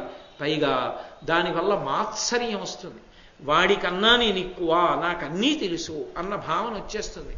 అది ప్రమాదకరం. కాబట్టి ఆ బుద్ధి ఉండకూడదు. అందుకని వద్దు, నా మాట విని గురుముఖత నేర్చుకో అన్నాడు. అని ఇంద్రుడు అంతర్ధానం అయిపోయాడు. ఆయన కోరుకున్న వరాన్ని ఇవ్వలేదు. ఈయన హఠం చేసి ఇంద్రుడి కోసమే తపస్సు అలాగే కొనసాగిస్తున్నాడు. కొనసాగిస్తుంటే మళ్ళీ ఇంద్రుడు ప్రత్యక్షమై వీడికి నోటితో చెప్తే బుద్ధి కలగట్లేదని గంగ ఒడ్డున చేస్తున్నాడు తపస్సు. గంగ కొద్దిగా వరదలు వచ్చేట్టు చేసి పరమ వృద్ధుడైనటువంటి బ్రాహ్మణ రూపాన్ని ధరించి చేతితో ఇసుక పట్టుకుని అక్కడికి ఎక్కడికో వెళ్ళడం, కాస్త ఇసుక పట్టరావడం, ఆ వరదలు వస్తున్న దగ్గరికి వెళ్ళి రేణువులు చల్లుతున్నాడు ఇలాగా. ఈ యువక్రీతుడు చూశాడు. అసలే వృద్ధుడు, 4 అడుగులు వేయలేడు. ఆ పక్కకెడుతున్నాడు, ఇసుకట్టుకొస్తున్నాడు గుప్పిడితో. వరదలతో ముంచెత్తడానికి ముందుకొస్తున్న గంగ తీరంలో ఇసుక చల్లుతున్నాడు. ఏమిట్రా ఈ వృద్ధుడు చేస్తున్న పని అని ఆశ్చర్యపోయి వెళ్ళి అడిగాడు. ఏం చేస్తున్నావు అన్నాడు. గంగకి వరద వస్తోంది కదా, అడ్డుకట్ట వేస్తున్నాను, ఇసుక చల్లుతున్నాను అన్నాడు. ఏమిటి నువ్వు అక్కడికి ఎక్కడికో వెళ్ళి 2 గంటలకోసారి పట్టుకొచ్చే గుప్పిడి ఇసుక చల్లి ఆనకట్ట వేస్తావా? ఓ రోజుకి ఎన్ని గుప్పిళ్ళు అట్టుకొస్తావో, 6 7, దాంతో ఆనకట్ట వేసేస్తావా గంగకన్నాడు. ప్రయత్నం చేస్తాను అన్నాడు. అంటే పకపక నవ్వి ఈ యువక్రీతుడు అన్నాడు, అలా సాధ్యం కాదు, వెయ్యలేదన్నాడు. వరదలొస్తున్న గంగకి ఇసుక చల్లి ఆనకట్ట వెయ్యడం ఒక వృద్ధుడికి ఎలా సాధ్యం కాదో, తనని తాను ఉద్ధరించుకోవాలనుకున్న వాడికి తపస్సు చేత వచ్చినటువంటి విద్య వలన తరించడం కూడా సాధ్యం కాదు. అది కూడా లోపల నుంచి ప్రకోపిస్తున్నటువంటి దుర్గుణములకు ఆనకట్ట వేయడానికి పనికిరాని ఇసుక రేణువులలా ఉంటుందా చదువు. ఏ సభలోనో పాండిత్యాన్ని నిరూపించుకోవడానికి, ఎవరికన్నానో తనకి ఎక్కువ వచ్చని చెప్పుకోవడానికి పనికొస్తుందేమో, తనని ఉద్ధరించుకోవడానికి, తనని ఈశ్వరుడికి తాను దగ్గరయ్యేటట్టుగా ప్రవర్తించడానికి అది పనికిరాదు. కాబట్టి ఇప్పటికైనా నీకు అర్థమైంది కదా, చూశావు కదా, నా మాట విని గురువుగారి దగ్గరికి వెళ్ళి చదువు నేర్చుకో అన్నాడు. వీల్లేదు, నాకు నువ్వు సమస్త విద్యలు భాషింప చేయవలసిందే. వీడు మూర్ఖుడు, వదలడని తథాస్తు. సమస్త విద్యలు కరతలామలకమయ్యాయి. అయిన తరువాత ఇప్పుడు గబగబా తండ్రి భరద్వాజుడి దగ్గరికి వెళ్ళాడు. నాన్నగారు తపస్సు చేత నాకు సమస్త విద్యలు వచ్చాయి, చూశారా, మీరేమిటో గురుముఖత నేర్చుకో అన్నారు. ఆ రైభ్యుడి దగ్గర నేర్చుకుంటున్నారు అర్ధావశుడు పరావశుడు. నేను చూశారా, తపస్సు చేసి ఇంద్రుడి దగ్గర పొందాడు. ఎందుకు పనికిరాదా చదువు? నేర్చుకున్నానా లేదా? వాళ్ళకి ఎంత వచ్చో అంతకన్నా నాకు ఎక్కువ వచ్చు అన్నాడు. వెంటనే తండ్రి అన్నాడు, ఇదే పాడు చేసేస్తుంది. చదువు నేర్చుకోవడం వల్ల ఏమిటి కలగాలంటే, చాలా తెలియని వాణ్ణి నేను అన్న విషయం తెలియబడాలి. చదువుకి పరమార్థం ఏమిటి, చదువుకి ప్రయోజనం ఏమిటంటే, ఎన్నున్నాయో నాకు తెలియనివి అని తెలియాలి. నాకు ఎన్ని తెలుసో అనుకుంటే చదువు లేనివాడని గుర్తు.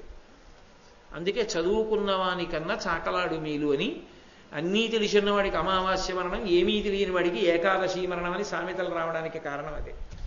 నాకేం తెలుసు బాబాయ్ అండంలో వాడికి అహంకారం గెలిచాడు, నాకేం తెలియదండంలో వీడి అహంకారాన్ని గెలవలేదు. చదువు అన్న మాటకు అర్థం ఏంటంటే వినయాన్ని ఇవ్వగలిగినది. విద్యా దదాతి వినయం. వినయాన్ని ఎందుకు ఇస్తుంది విద్య? చదువుకుంటే వినయం ఎందుకు వస్తుంది అంటే, అరే నేను ఇన్ని విషయాలు ఉన్నాయి రా లోకంలో తెలుసుకోవలసినవి, ఇన్ని శాస్త్రాలు ఉన్నాయి, ఇన్ని గ్రంథాలు ఉన్నాయి, నా జీవితం సరిపోతుందా? వీటన్నిటినీ రచన చేసినటువంటి మహాపురుషులు ఎంతటి దార్శనికులు.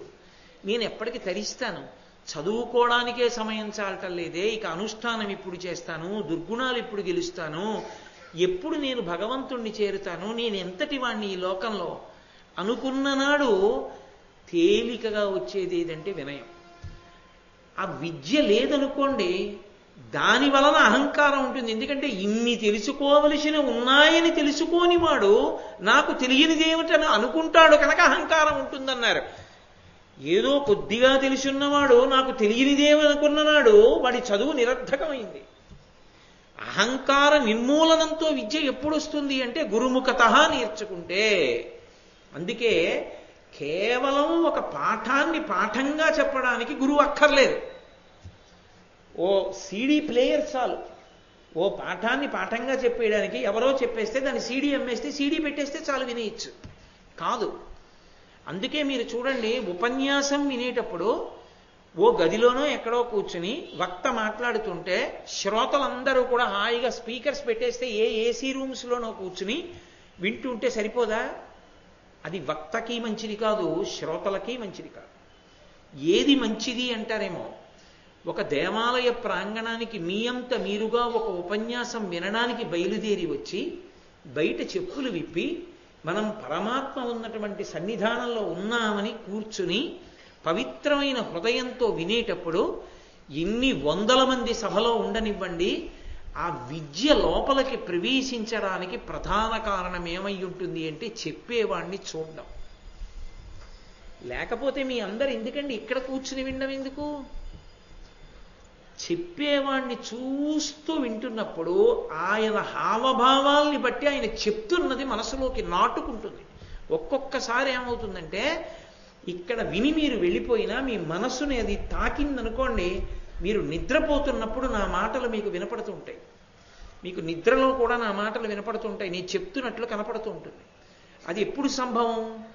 ఎదురుగుండా కూర్చుని వింటున్నప్పుడు. అది గురు శిష్యులైతే వీడి బలహీనత ఇది, వీడిని ఇలా సంస్కరించాలి, ఇక్కడ కఠినంగా మాట్లాడాలి, ఇక్కడ సున్నితంగా మాట్లాడాలి, ఇక్కడ మంచి గుణం ఉంది దాన్ని బాగా వృద్ధిలోకి తేవాలి, ఊది ఊది రగల్చాలి, ఇది చెడు గుణం ఉంది మెల్లిమెల్లిగా నిధనం చేసేయాలి అని తెలుసుకుని గురువు మాట్లాడుతూ ఉంటాడు, అనుగుణంగా శిష్యుడు మారుతూ ఉంటాడు. ఇద్దరి మధ్య ఒక అనుబంధం ఉంటుంది. ఇది లేకుండా అన్నం తిని కడుపు నిండడానికి తథాస్తు అనేటప్పుడు కడుపు నిండిపోవడానికి తేడా లేదు, చాలా తేడా ఉంది. ఓ ఇంజక్షన్ చేయించేసుకుని అన్నసారం అంతా ఎక్కించేసుకుని వెళ్ళిపోయాడు అనుకోండి, ఏదోలాగే ఉంటుంది, అన్నం తిననట్టే ఉంటుంది. అన్నం తినడం అంటే అన్నం తినడమే. ఆ అన్నం తినడం కూడా ముందు పెరుగోసుకుని పప్పు అన్నం తినకూడదు ఏంటి? అబ్బాయి అదేంటంటే అదోలా ఉంటుంది, అదేంటి అలా ఎలా తింటామంటే ముందు పప్పే తినాలంటాడు.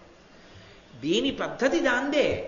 గురుముఖత నేర్చుకున్నటువంటి విద్య వల్ల అహంకారం నశిస్తుంది.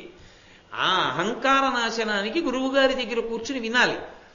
అలా విననప్పుడు నేను అందరి ముందు చెప్పక్కర్లేదు, ఎక్కడో కూర్చుని చెప్తానంటే వాడెవడో ఎప్పుడో ఎక్కడో చూస్తాడంటే ఎందుకది? ఎలా కుదురుతుంది? ముందు దానికో ప్రయోజనం ఉండాలా? ఇక్కడ నేను చెప్తే అది ఎప్పుడో తర్వాత ఎవరికో అందిందో, అందిన వాడు అలా పుచ్చుకోగలిగిన సమర్థుడు ఉన్నాడో ఆయనకో నమస్కారం, ఈశ్వరుడు అనుగ్రహించుగాక. కాబట్టి గురు శిష్య సంబంధంలో శిష్యుడు ఎదురుగుండా కూర్చుని గురువుగారి దగ్గర మెల్లమెల్లగా వింటూ ఆలోచిస్తూ, నా దగ్గర ఈ దోషం ఉంది, నేనైతే ఇలా మారాలన్నమాట, లేకపోతే నన్ను ఇలా పాడు చేస్తుందన్నమాట అనుకుని అన్వయం చేసుకుని మారుతాడు. రా చూసావా, నువ్వు అన్నీ నేర్చుకుని వచ్చావన్నావో, కాబట్టి నువ్వు ఒక పని చేయి, నువ్వు వెళ్ళకు. ఆ భరద్వాజుడున్నాడే ఆయన ఆశ్రమం దగ్గరికి నువ్వు వెళ్ళవద్దు. ఎందుకు వెళ్ళొద్దు అంటున్నానో తెలుసా? ఆయన గురువు, ఆయన కొడుకులు అక్కడ చదువుకుంటున్నారు. నీది అహంకారం, వాళ్ళది వినయం.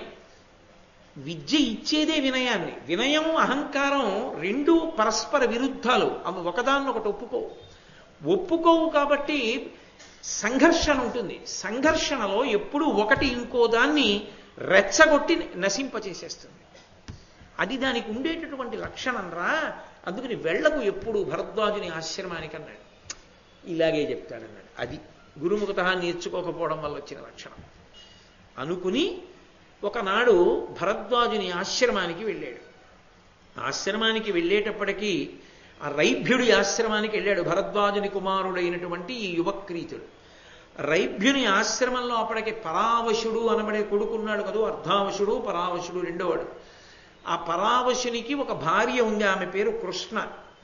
ఆమె సుందరాంగి, ఆమె ఏదో పూలు కోసుకోవడానికి వచ్చింది. ఈయన వెళ్ళాడు. తనని తాను ఉద్ధరించుకోవడానికి పనికిరాని చదువు అయిపోయింది కదది. ఆ చదువు వలన పరకాంతని ఎలా చూడాలో ముందు ఈయనకి రాలేదు. పరకాంతని ఎలా చూడాలో పద్యాలు చెప్తాడు, పరకాంతని ఎలా చూడాలో అనుష్ఠానంలోకి మాత్రం రాలేదు. అది ఆ విద్యకి తేడా.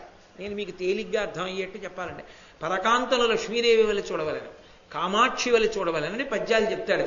తాను అలా చూడడం. ఎందుకు వచ్చింది ఆ తేడా అంటే, తాను గురుముఖత నేర్చుకున్నది కాదు, తనకి రక్తంలోకి జీర్ణం కాల. అందునది తనని ఉద్ధరించడానికి పనికిరాల. విన్నవాళ్ళు మారచ్చేమో, తను మారలేడు. కారణం తను గురుముఖత నేర్చుకోలేదు. అది ప్రమాదం అక్కడ. కాబట్టి ఇప్పుడు ఆమెని చూచి, ఆమె రైభ్యుని కోడలని తెలిసి, తనతో పాటు చదువుకుంటున్నటువంటి పరావశుని భార్య అని తెలిసి ఆమె ఎందు మరులుకొని కోరరాని కోరిక కోరాడు. ఆమె, మామగారి నుంచి దూరంగా ఉన్నాను, ఈ ధూర్తుడు ఏమి ప్రమాదకరమైన చేష్టితం చేస్తాడోనని అప్పటికి అంగీకరించినట్టు నటించి లోపలికి వెళ్ళిపోయింది ఆవిడ. ఏదో ద్రౌపదీదేవి విరాట పర్వంలో సమయం అడిగినట్టుగా ఆమె లోపలికి వెళ్ళిపోయింది. వెళ్ళిపోయి మామగారికి చెప్పింది, ఇంత దుర్మార్గంగా ప్రవర్తిస్తున్నాడు, బయట భరద్వాజుని యొక్క కుమారుడైన యువక్రీతుడు వచ్చి నా పొందు కోరాడు అని చెప్పింది. వెంటనే ఆగ్రహం చెందాడు భరద్వాజుడు. ఆయన తన జట ఒకటి పెరిగి ఆ యజ్ఞగుండంలో వేశాడు మంత్రంతో. అందులోంచి ఒక రాక్షసుడు బయటికి వచ్చాడు. వేరొక జటని పెరికి మళ్ళీ వేసి మళ్ళీ మంత్రం చెప్పాడు. అందులోంచి ఒక సుందరాంగి బయటికి వచ్చింది. మీ ఇద్దరూ వెళ్ళి ఆ భరద్వాజ కుమారుడైనటువంటి ఆ యువక్రీతుణ్ణి నశింపచెయ్యండి అన్నాడు. ఇప్పుడు ముందు ఆ సుందరాంగి వచ్చింది. తను చదువుకున్న విద్య తనలోని దుర్మార్గపు గుణాన్ని దృష్టికోణం మారడం వల్ల తొక్కగలిగినటువంటి శక్తిని పొందడానికి ఉపయుక్తమైనది కాదు కదూ ఇప్పుడు. అందువల్ల ఆయన తొందరగా వశుడయ్యాడు. వశుడై కమండలం ఇమ్మంది, చేతిలో ఉన్న కమండలాన్ని ఇచ్చాడు. ఎప్పుడైతే కమండలాన్ని ఇచ్చేశాడో, ఆమె కమండలాన్ని స్పృశించిందో అతని యొక్క శౌచం పోయింది. శౌచం పోగానే ఈ రాక్షసుడు వెంటపడ్డాడు సంహరించడానికి. ఇతను భయపడి పరిగెత్తి పరిగెత్తి పరిగెత్తి పవిత్ర గృహం కదా అని తన తండ్రి భరద్వాజుని యొక్క అగ్నిశాలలోకి చేరాడు. అంటే తండ్రి గారి అగ్నిహోత్రాలు ఉంటాయి అక్కడ. తండ్రి గారి అగ్నిగృహంలో దాక్కున్నాడు. ఈ రాక్షసుడు వెళ్ళి పొడిచి చంపేశాడు. ఆ యువక్రీతుడు మరణించాడు. అంటే ఇప్పుడు ఆయన చదువుకున్నది అంటే ఆయన తెలుసుకున్న చదువు, ఆయన పొందిన చదువు ఆయనని ఉద్ధరించడానికి ఎందుకైనా పనికొచ్చిందా? ఆయన్ని ఉద్ధరించడానికి ఆయన చదువు ఎందుకూ పనికిరాలేదు, ఆయన పాడైపోవడానికి పనికొచ్చింది. అందుకే పూర్వం చదువు చెప్పడము అన్న మాటకు అర్థం కేవలం చదువు చెప్పడం ఒక్కటే కాదు. చదువు చెప్పేటప్పుడు మాస్టారు, ఉపాధ్యాయుడు చదువుతో పాటుగా సంస్కారాన్ని అందించేవాడు. అది ఎటువంటిది అంటే ఔషధము పథ్యము రెండూ కలిపి నడిస్తే రోగము నయమవుతుంది. లేకపోతే అప్పటికి నశించి రోగ లక్షణము నయం కాదు. వైద్యుడి దగ్గరికి వెళ్ళి, అయ్యా నాకు ఫలానా అనారోగ్యం ఉంది, దగ్గొస్తోంది అన్నాడు అనుకోండి, మీరేం తింటుంటారు అని అడిగాడు అనుకోండి, నాకు చాలా ఇష్టం అండి, రోజు నువ్వుల గుండ వేసుకుని తింటుంటాను, వేడి చేస్తోంది మీకు, ఈ మాత్రలు వేసుకోండి తగ్గిపోతుంది, మీరు కొన్నాళ్ళు నువ్వుల గుండ వేసుకోకండి అన్నారనుకోండి. ఇప్పుడు పథ్యము ఔషధము రెండిటినీ పాటించాడు అనుకోండి, దగ్గు దూరం అయిపోతుంది. మాత్ర వేసుకుంటూ తినడం మాత్రం మానలేదనుకోండి, అప్పటికి తగ్గుతుందేమో 3 రోజులు, 4వ రోజు మళ్ళీ వచ్చేస్తుందో వచ్చేస్తుంది. గురువుగారు చెప్పేటటువంటి చదువుకుండే లక్షణం ఏమిటంటే అది పథ్యము ఔషధము రెండూ కలిపి ఉంటాయి. ఎప్పుడో జరిగిన విశేషం లేదా నేర్చుకోవలసిన చదువు నేర్పుతూ ఉంటాడు. నేర్పుతూ దానితో పాటుగా ఇంత నేర్చుకున్నవాడు సమాజమునకు బరువు కాకుండా 10 మందికి పనికొచ్చేవాడిగా తయారవడానికి వీలైన సంస్కారాన్ని కూడా నేర్పుతాడు. ఇప్పుడు చదువు సంస్కారము కలిసి ప్రవేశించిన విద్యార్థి రేపొద్దున్న దేశానికి గొడుగు పట్టేవాడు అవుతాడు. వాడు గుమాస్తా కానివ్వండి, అధికారి సంతకానికి ఫైలు గదిలోకి తీసుకొచ్చేవాడు కానివ్వండి, కారు నడిపేవాడు కానివ్వండి, విమానాన్ని నడిపేవాడు కానివ్వండి, దేశానికి రాష్ట్రపతి కానివ్వండి, సరిహద్దులలో నిలబడ్డ సైనికుడు కానివ్వండి, ఆయన ఎందులో ఉంటే దాని వలన ఆ స్థానానికి ఒక గౌరవం వస్తుంది. అతను ఉన్నాడు, నేను చూసుకోక్కర్లేదండి అంటాడంటే పైవాడు. ఆ సంస్కార బలం అబ్బుతుంది. అది ఎందువల్ల సాధ్యం అంటే గురుముఖత విద్య వలన మాత్రమే. కేవలం పాఠం చెప్పడానికి గురువు అక్కర్లేదు.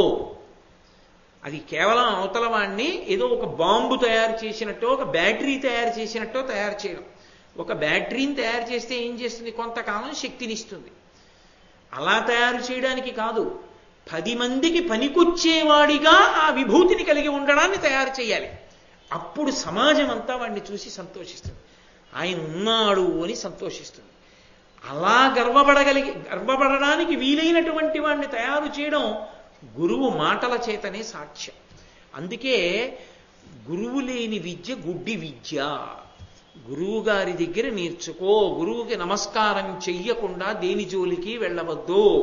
గురువుకి నమస్కారం చేసి ప్రారంభించింది ఏదైనా నీకు 10 మందికి కూడా ఉపయోగపడుతుంది. నాదని మొదలెట్టింది నిన్ను పాడు చేస్తుంది. ఇతరుల విషయం ఇంకెందుకు దాని గురించి. కాబట్టి ఇప్పుడు ఆ యువక్రీతుడు నశించడానికి అది కారణమైంది. సరే, అయిపోయిన తరువాత ఇలా కొంతకాలం అయిపోయింది. అయిపోయిన తరువాత ఒకప్పుడు బృహజ్జుమ్నుడు అనబడేటటువంటి ఒక రాజు యజ్ఞం చేస్తున్నాడు. ఆ యజ్ఞం చేస్తూ చేస్తూ ఋత్విజులుగా ఆహ్వానించాడు ఈ రైభ్యుని యొక్క కుమారులైనటువంటి అర్ధావసు పరావసు అనబడేటటువంటి పిల్లల్ని. ఇద్దరూ వెళ్ళి ఋత్విజులుగా ఉండి ఆ యజ్ఞం చేయిస్తున్నారు. బాగా చీకటి పడిపోయింది ఆ యజ్ఞం చేస్తున్నటువంటి ప్రదేశమునందు. అక్కడ ఉండిపోవలసి వచ్చి ఈ పరావశుడు మరునాడు బాగా చీకటితో ఉండగా తెల్లవారుజామున 3 గంటలకో ఆ యజ్ఞం జరుగుతున్నటువంటి యజ్ఞశాల నుండి బయలుదేరి ఇంటికి వెడుతున్నాడు. అది అరణ్య మార్గం. వెడుతుంటే తండ్రి ఏ చలిగా ఉందో ఏ కంబళియో కప్పుకుని తండ్రి వస్తున్నాడు, భరద్వాజుడు రైభ్యుడు. ఈయన ఆ చీకట్లో వస్తున్నటువంటి తండ్రిని చూసి క్రూరమృగం అనుకుని చేతిలో ఉన్న వాడి అయిన ఆయుధంతో పొడిచాడు. చాటు నుండి పొడిస్తే పెద్ద కేక వేసి తండ్రి పడిపోయాడు రైభ్యుడు. పడిపోగానే అరే రే ఎంత పని చేశాను రా, తండ్రిని పొడిచాను, మర్మస్థానంలో పొడుచుకుంది, చచ్చిపోయాడు అని అంత్యక్రియలన్నీ చేసి గబగబా మళ్ళీ యజ్ఞం జరుగుతున్నటువంటి చోటుకి వెళ్ళి అర్ధావసుతో అన్నాడు, నువ్వు యజ్ఞం ఒక్కడివే చేయించగలిగినటువంటి దక్షుడివి కావు, నేను చేయిస్తాను. నువ్వేం చేస్తావంటే, నేను బ్రహ్మహత్య చేశాను, తండ్రిని తెలియక పొడి చేశాను తెల్లవారుజామున. తండ్రి గారని తెలిసి పొడవలేదు, క్రూరమృగం అనుకుని పొడి చేశాను.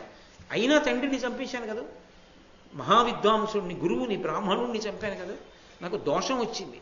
బ్రహ్మహత్య నశించడానికి సంబంధించిన ప్రాయశ్చిత్త మంత్రాలన్నింటినీ కూడా నువ్వు కూర్చుని అమ్నాయించి చేసి ఎంత చేస్తే ఆ దోషం పోతుందో అంత చేశాక నువ్వు యజ్ఞశాలకి రా అన్నాడు. పాపం ఈ అర్ధావసు పరావశుడి మాటలు నమ్మాడు. అలాగేలే తమ్ముడా, నేను తప్పకుండా చేస్తానని చెప్పి అన్నగారు వెళ్ళిపోయి ఆయన చేయడం మొదలుపెట్టాడు. ఆ తమ్ముడి బ్రహ్మహత్య పోవడానికి కావలసిన మంత్రాలు ఆయన చేస్తున్నాడు, పరావసు యజ్ఞం చేస్తున్నాడు. అడుగుతారు కదా, అతను రావట్లేదు అని. నేను తండ్రిని చంపాను, నా బదులు ప్రాయశ్చిత్తం అతను చేస్తున్నాడని చెప్తే యజ్ఞం చేయించడానికి నీలాంటి దుర్మార్గుడు ఎందుకంటారేమోనని చెప్పడం మానేసి తను యజ్ఞం చేయించేస్తున్నాడు. కొంతకాలం అయిపోయిన తర్వాత ఎంత సంఖ్యలో ఆ మంత్రాలని ఆమ్నాయం చెయ్యాలో అంత చేసి పాపం అర్ధావసు తిరిగి యజ్ఞశాలలోకి వచ్చాడు. అంటే చదువు యొక్క సంస్కారం కూడా ఒక్కొక్కసారి ఉద్ధానపతనములకు కారణమవుతూ ఉంటుంది. సత్వగుణంతో నిరంతర పరిశీలనలో ఉన్నవాడి చదువే పనికొచ్చే చదువు. ఎంత చదువుకున్నారు కాదు, మిమ్మల్ని ప్రతి క్షణం ఆ చదువు సంస్కారవంతుడుగా ఎలా నిలబెట్టగలదు అన్నది, గుణములు ఎలా ప్రకాశిస్తున్నాయన్న దాన్ని బట్టి కూడా ఉంటుంది. అందుకే చదువు కూడా అందరినీ ఉద్ధాన పతనాల్లోంచి రక్షించగలదని చెప్పడం కష్టం. విశ్వామిత్రుడంతటి వాడు అన్ని కష్టాలు పడవలసి వచ్చింది బ్రహ్మర్షి కావడానికి. కాబట్టి ఈ పరావసు ఆ మాట చెప్పి ఊరుకున్నాడు. ఆ కార్యం అంతా పూర్తయిపోయిన తర్వాత ఈ అర్ధావసు బయలుదేరి యజ్ఞశాలలోకి వచ్చాడు. వస్తుంటే అందరు అడిగారు, ఇంతకాలం ఎక్కడికి పోయావు, ఇప్పుడు ఎందుకు వస్తున్నావు అన్నాడు. ఎక్కడ అన్నగారు ఇంతకు ముందు తను చంపేశాడు తండ్రిని చెప్తాడోనని వీడు ధూర్తుడు తండ్రిని చంపేశాడు, బ్రహ్మహత్య వస్తుందని ఇప్పటిదాకా మంత్రాలని అనుష్ఠానం చేసి ప్రాయశ్చిత్తం చేసుకుని ఇన్నాళ్ల తర్వాత యజ్ఞశాలకు వస్తున్నాడు అన్నాడు. తెల్లబోయాడు అర్థావసు. అరే, నేను చెయ్యనిది నా మీదకి నెట్టాడు. తను చేసింది ప్రాయశ్చిత్తానికి నేను వెళ్ళాను, నువ్వు యజ్ఞం చేయించలేవంటే నేను వెళ్ళాను. తను యజ్ఞం చేయిస్తున్నాడు, తను చేసిన పని నేను చేశానని చెప్తున్నాడు సభలో 10 మంది ముందని. ఆయన ఆశ్చర్యపోయి అవాక్కై అప్పుడు కూడా తమ్ముణ్ణి ఏమీ అనకుండా తన చదువుకున్నటువంటి చదువు వలన కలిగినటువంటి సత్వగుణం చేత దేవతల్ని ప్రార్థన చేస్తూ ఊరుకున్నాడు. వెంటనే దేవతలు ఆకాశంలోకి వచ్చి అశరీరవాణిగా పలికారు. ఈ పరావసు చెప్పింది అపర్థం. ఇతనే తండ్రిని చంపాడు, కావాలని చంపలేదు. ఏదో ఆ చీకట్లో వెడుతుంటే క్రూర మృగం అనుకుని చంపాడు. ఇతనే అన్నగారిని బ్రహ్మహత్యాపాతక నివారణకి కావలసినటువంటి మంత్రములను అన్యాయం చేయమని చెప్పాడు. వెళ్ళినవాడు అర్ధావసు, ఉన్నవాడు పరావసు. అన్నగారి మీద నెపం పెడుతున్నాడు, ఇతందే తప్పు అని చెప్పారు. చెప్పేటప్పటికీ అందరూ సభలో ఉన్నవాళ్ళు తెల్లబోయారు. నాయనా, గురువుగారి దగ్గర తీర్చుకున్నటువంటి చదువు పరిపూర్ణమైనటువంటి సత్వగుణానికి నీకు పనికొచ్చింది. నీకు పనికొచ్చింది కనుక మేము ఎంతో సంతోషిస్తున్నాం. గురుముఖతః నేర్చుకున్న విద్య ఎంత ఔదార్యానికి, ఎంత సహనానికి, ఎంతమంది ఉన్నతికి పనికొస్తుందో నిన్ను చూస్తే అర్థమవుతోంది. కాబట్టి నీకు వరాలు ఇస్తాం, కోరుకోమన్నాడు. కోరుకోమంటే ఇప్పుడు అర్థావసు ఏమడిగాడంటే, మొట్టమొదట ఏ తండ్రి నా తమ్ముడి చేతిలో హతుడయ్యాడో ఆ రైభ్యుడు మళ్ళీ పునర్జీవితుడు కావాలి. ఏ భరద్వాజుడు మా నాన్నగారితో కలిసి చదువుకున్నాడో ఆయన కొడుకు చనిపోయాడన్న వార్త తెలిసి తట్టుకోలేక ప్రాణం విడిచిపెట్టేశాడు. ఆ భరద్వాజుడు మళ్ళీ బతకాలి. ఆ భరద్వాజుడికి కొడుకుగా పుట్టి గురుముఖతః నేర్చుకోరా అంటే నేర్చుకోకుండా మా తమ్ముడి భార్యని ఆశించి భంగపాటు పొంది మా నాన్న యజ్ఞంలోంచి వచ్చిన కృత్య వలన మరణించినటువంటి ఆ యువక్రీతుడున్నాడే వాడు బతకాలి. వీళ్ళు ముగ్గురు బ్రతికేటట్టుగా అనుగ్రహించండి అన్నాడు. ఈ ముగ్గురితో అసలు అర్ధావసుకి ఏమైనా సంబంధం ఉందా? తండ్రి రైభ్యుడితో ఉందంటే అర్థం ఉంది. కానీ అంత ధూర్త పని చేసినటువంటి ఆ యువక్రీతుడిని బతికించమని అడగడం ఏమిటి? భరద్వాజుడిని బతికించమని అడగడం ఏమిటి? యువక్రీతుడు బ్రతికి సభలోకి వచ్చాడు. వచ్చిన తర్వాత అతను ఆశ్చర్యపోయి ఈయన వలన నేను బతికానని తెలుసుకుని వెంటనే దేవతల్ని ప్రశ్న వేశాడు. ఇతనికి ఇంత గొప్ప గుణం, ఇంత సత్వబుద్ధి, ఇంత మంచిగా ప్రవర్తించగలిగిన లక్షణం దేని వలన కలిగాయో నాకు చెప్పవలసింది. ఈ బుద్ధి నాకు అబ్బలేదు, వీడికి అబ్బింది. ఎందుకు అబ్బిందో మాకు చెప్పండి అని అడిగాడు దేవతల్ని. వెంటనే దేవతలు అన్నారు, గురు శుశ్రూషయనొచ్చుచు పరమ క్లేశమున చేసి పడసిన విద్యలు స్ఫురించుగాక, గురుముఖ విరహితముగబడసినవియు వెలయునే ఎందున్. గురువుగారి దగ్గర కూర్చుని గురువుగారి శుశ్రూష చేస్తూ గురుముఖతః నేర్చుకున్నటువంటి విద్య నిరంతరము స్మృతిపథంలో ఉండి ఉద్ధరించుకోవడానికి హేతు అవుతుంది తప్ప గురువుగారి దగ్గర నేర్చుకోకుండా ఏదో తపస్సు మొదలైనటువంటి వాటి వలన పొందినటువంటి చదువు ఉందే అది అభ్యున్నతికి కారణం కాదు. గురుముఖతః నేర్చుకోవడంలో ఇతనికి ఉన్నటువంటి దుర్గుణములు అన్నీ విడిచిపెట్టేశాయి. ఇతని సంస్కారము అంత ఉన్నత సంస్కారముగా మారిపోయింది. అందుకే ఇద్దరూ ఒక చోటే నేర్చుకున్న పరావసు కన్నా కూడా అర్థావసు అంత గొప్పవాడయ్యాడు. కొంతవరకే గురుముఖతః విద్య ఆ పరావసు కూడా పనికొచ్చింది. అర్థావసు నిగ్గు తేలి నిలబడ్డాడు. దీనికి గురుముఖతః నేర్చుకోవడమే కారణము. కాబట్టి ఏ చదువైనా గురువుగారి దగ్గర నేర్చుకున్నప్పుడే ఇతరుల విషయము దేవుడెరుగో తనని తాను ఉద్ధరించుకోవడానికి పనికొస్తుంది సుమా అని దేవతలు పూర్తి చేశారు. ఓ ధర్మరాజా, ఈ దేశంలో చదువు ఎలా ఉండాలో, చదువు ఎలా చదువుకోవాలో నిరూపింపబడినటువంటి ప్రదేశం అదిగో ఆ యజ్ఞం జరిగిన ప్రదేశం ఇది. అంత గొప్ప విషయం ఇక్కడ నడిచింది. కాబట్టి ఈ విషయాన్ని గుర్తెరిగి నువ్వు ఆ యజ్ఞశాలలో ప్రవేశించి గంగానదీ తీరంలో స్నానం చేసి చక్కగా రా అన్నాడు. స్నానం చేసి సంతోషంగా తన తమ్ముళ్లతో, ద్రౌపదీదేవితో, ధౌమ్యుడితో, రోమశ మహర్షి, ఇతర విప్రులు అందరూ కలిసి వస్తుంటే ధర్మరాజు గారు ఒక్కసారి అర్జునుడిని స్మరించాడు. మహానుభావుడు అర్జునుడు వెళ్ళిపోయి కొన్ని సంవత్సరాలైంది. పాశుపతాస్త్రం కోసం పరమేశ్వరుడి గురించి తపస్సు చేస్తానని వెళ్ళాడు. ఆ తర్వాత రోమశ మహర్షి వచ్చి చెప్పారు, ఇంద్రసభలోకి చేరాడు. కుబేరాది దేవతల అనుగ్రహం చేత అనేకమైన అస్త్రములు పొందాడని తెలుసుకున్నాం. కానీ అర్జునుణ్ణి చూసి ఎంతకాలమైందో, అర్జునుణ్ణి చూడాలని నా మనసు తహతహలాడుతోంది. ఆ గాంధీవం పట్టుకుంటే చేతిలో ఎటువంటి శత్రువునైనా దునమాడగలిగినటువంటి భుజశక్తి కలిగినటువంటి అర్జునుడు నా కట్టెదుట కనపడి ఎంతకాలమైందో అని తన తమ్ముడి గురించి బెంగ పెట్టుకుని మాట్లాడుతున్నాడు. అది అన్నగారి ఔదార్యం. మాట్లాడుతూ నడుస్తున్నాడు. అనుచున్ పార్థవిలోకనంబు మదిలో నర్ధింపగా ధర్మజుండు అనవజ్జుల్ కడువెట్కతో నరిగితార పాండవుల్ గంధమాధన శైలేంద్రముగాంచిరి ఉన్నత బృహద్ధాతు స్థలీ సంహతిన్ ఘన సంధ్యాగమశంక సన్మునులకున్ కావించు దానిన్ మహిన్.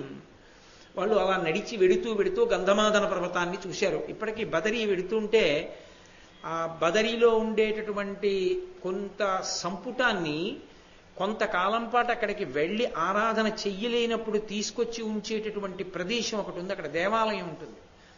ఆ ప్రాంతం దగ్గర నిలబడి చూస్తే గంధమాదన పర్వతం కనపడుతుంది ఎదురుగుండా.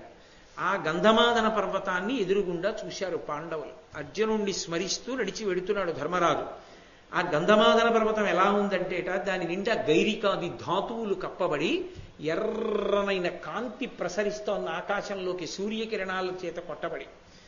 అది చూస్తూ ఉంటే ఆయన అనుకున్నట్ట, అరే సన్మునులైన వాళ్ళు కానీ చూస్తే ప్రదోష వేళయింది, సంధ్యావందనం చేసుకోవలసిన వేళయింది అనుకుంటారు, సంధ్యాకాలం అయింది అనుకుంటారు. ఎందుకని?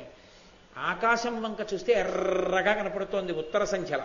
దానికి కారణం గంధమాదన శైలం మీద ఉన్నటువంటి గైరికాది ధాతువుల మీద సూర్యకిరణములు పడితే ఎర్రటి కాంతి ప్రతిఫలించి ఆకాశం మీద పడుతోంది. ఎంత గొప్ప పర్వతం రా ఇది అనుకున్నారు. అని వీళ్ళందరూ గంధమాదన పర్వతం మీదకి వెళ్ళారు. అందుకే హరిద్వార్ అంటారు. ఆ మొట్టమొదటే హరిద్వార్. ఇంకక్కడి నుంచి తపోభూములు. అక్కడి నుంచి అందరూ కూడా దివ్యమైనటువంటి శరీరములతో తిరిగేటటువంటి దేవతలు, మహర్షులు అందరూ తిరుగుతూ ఉండేటటువంటి ప్రదేశాలు అవన్నీ.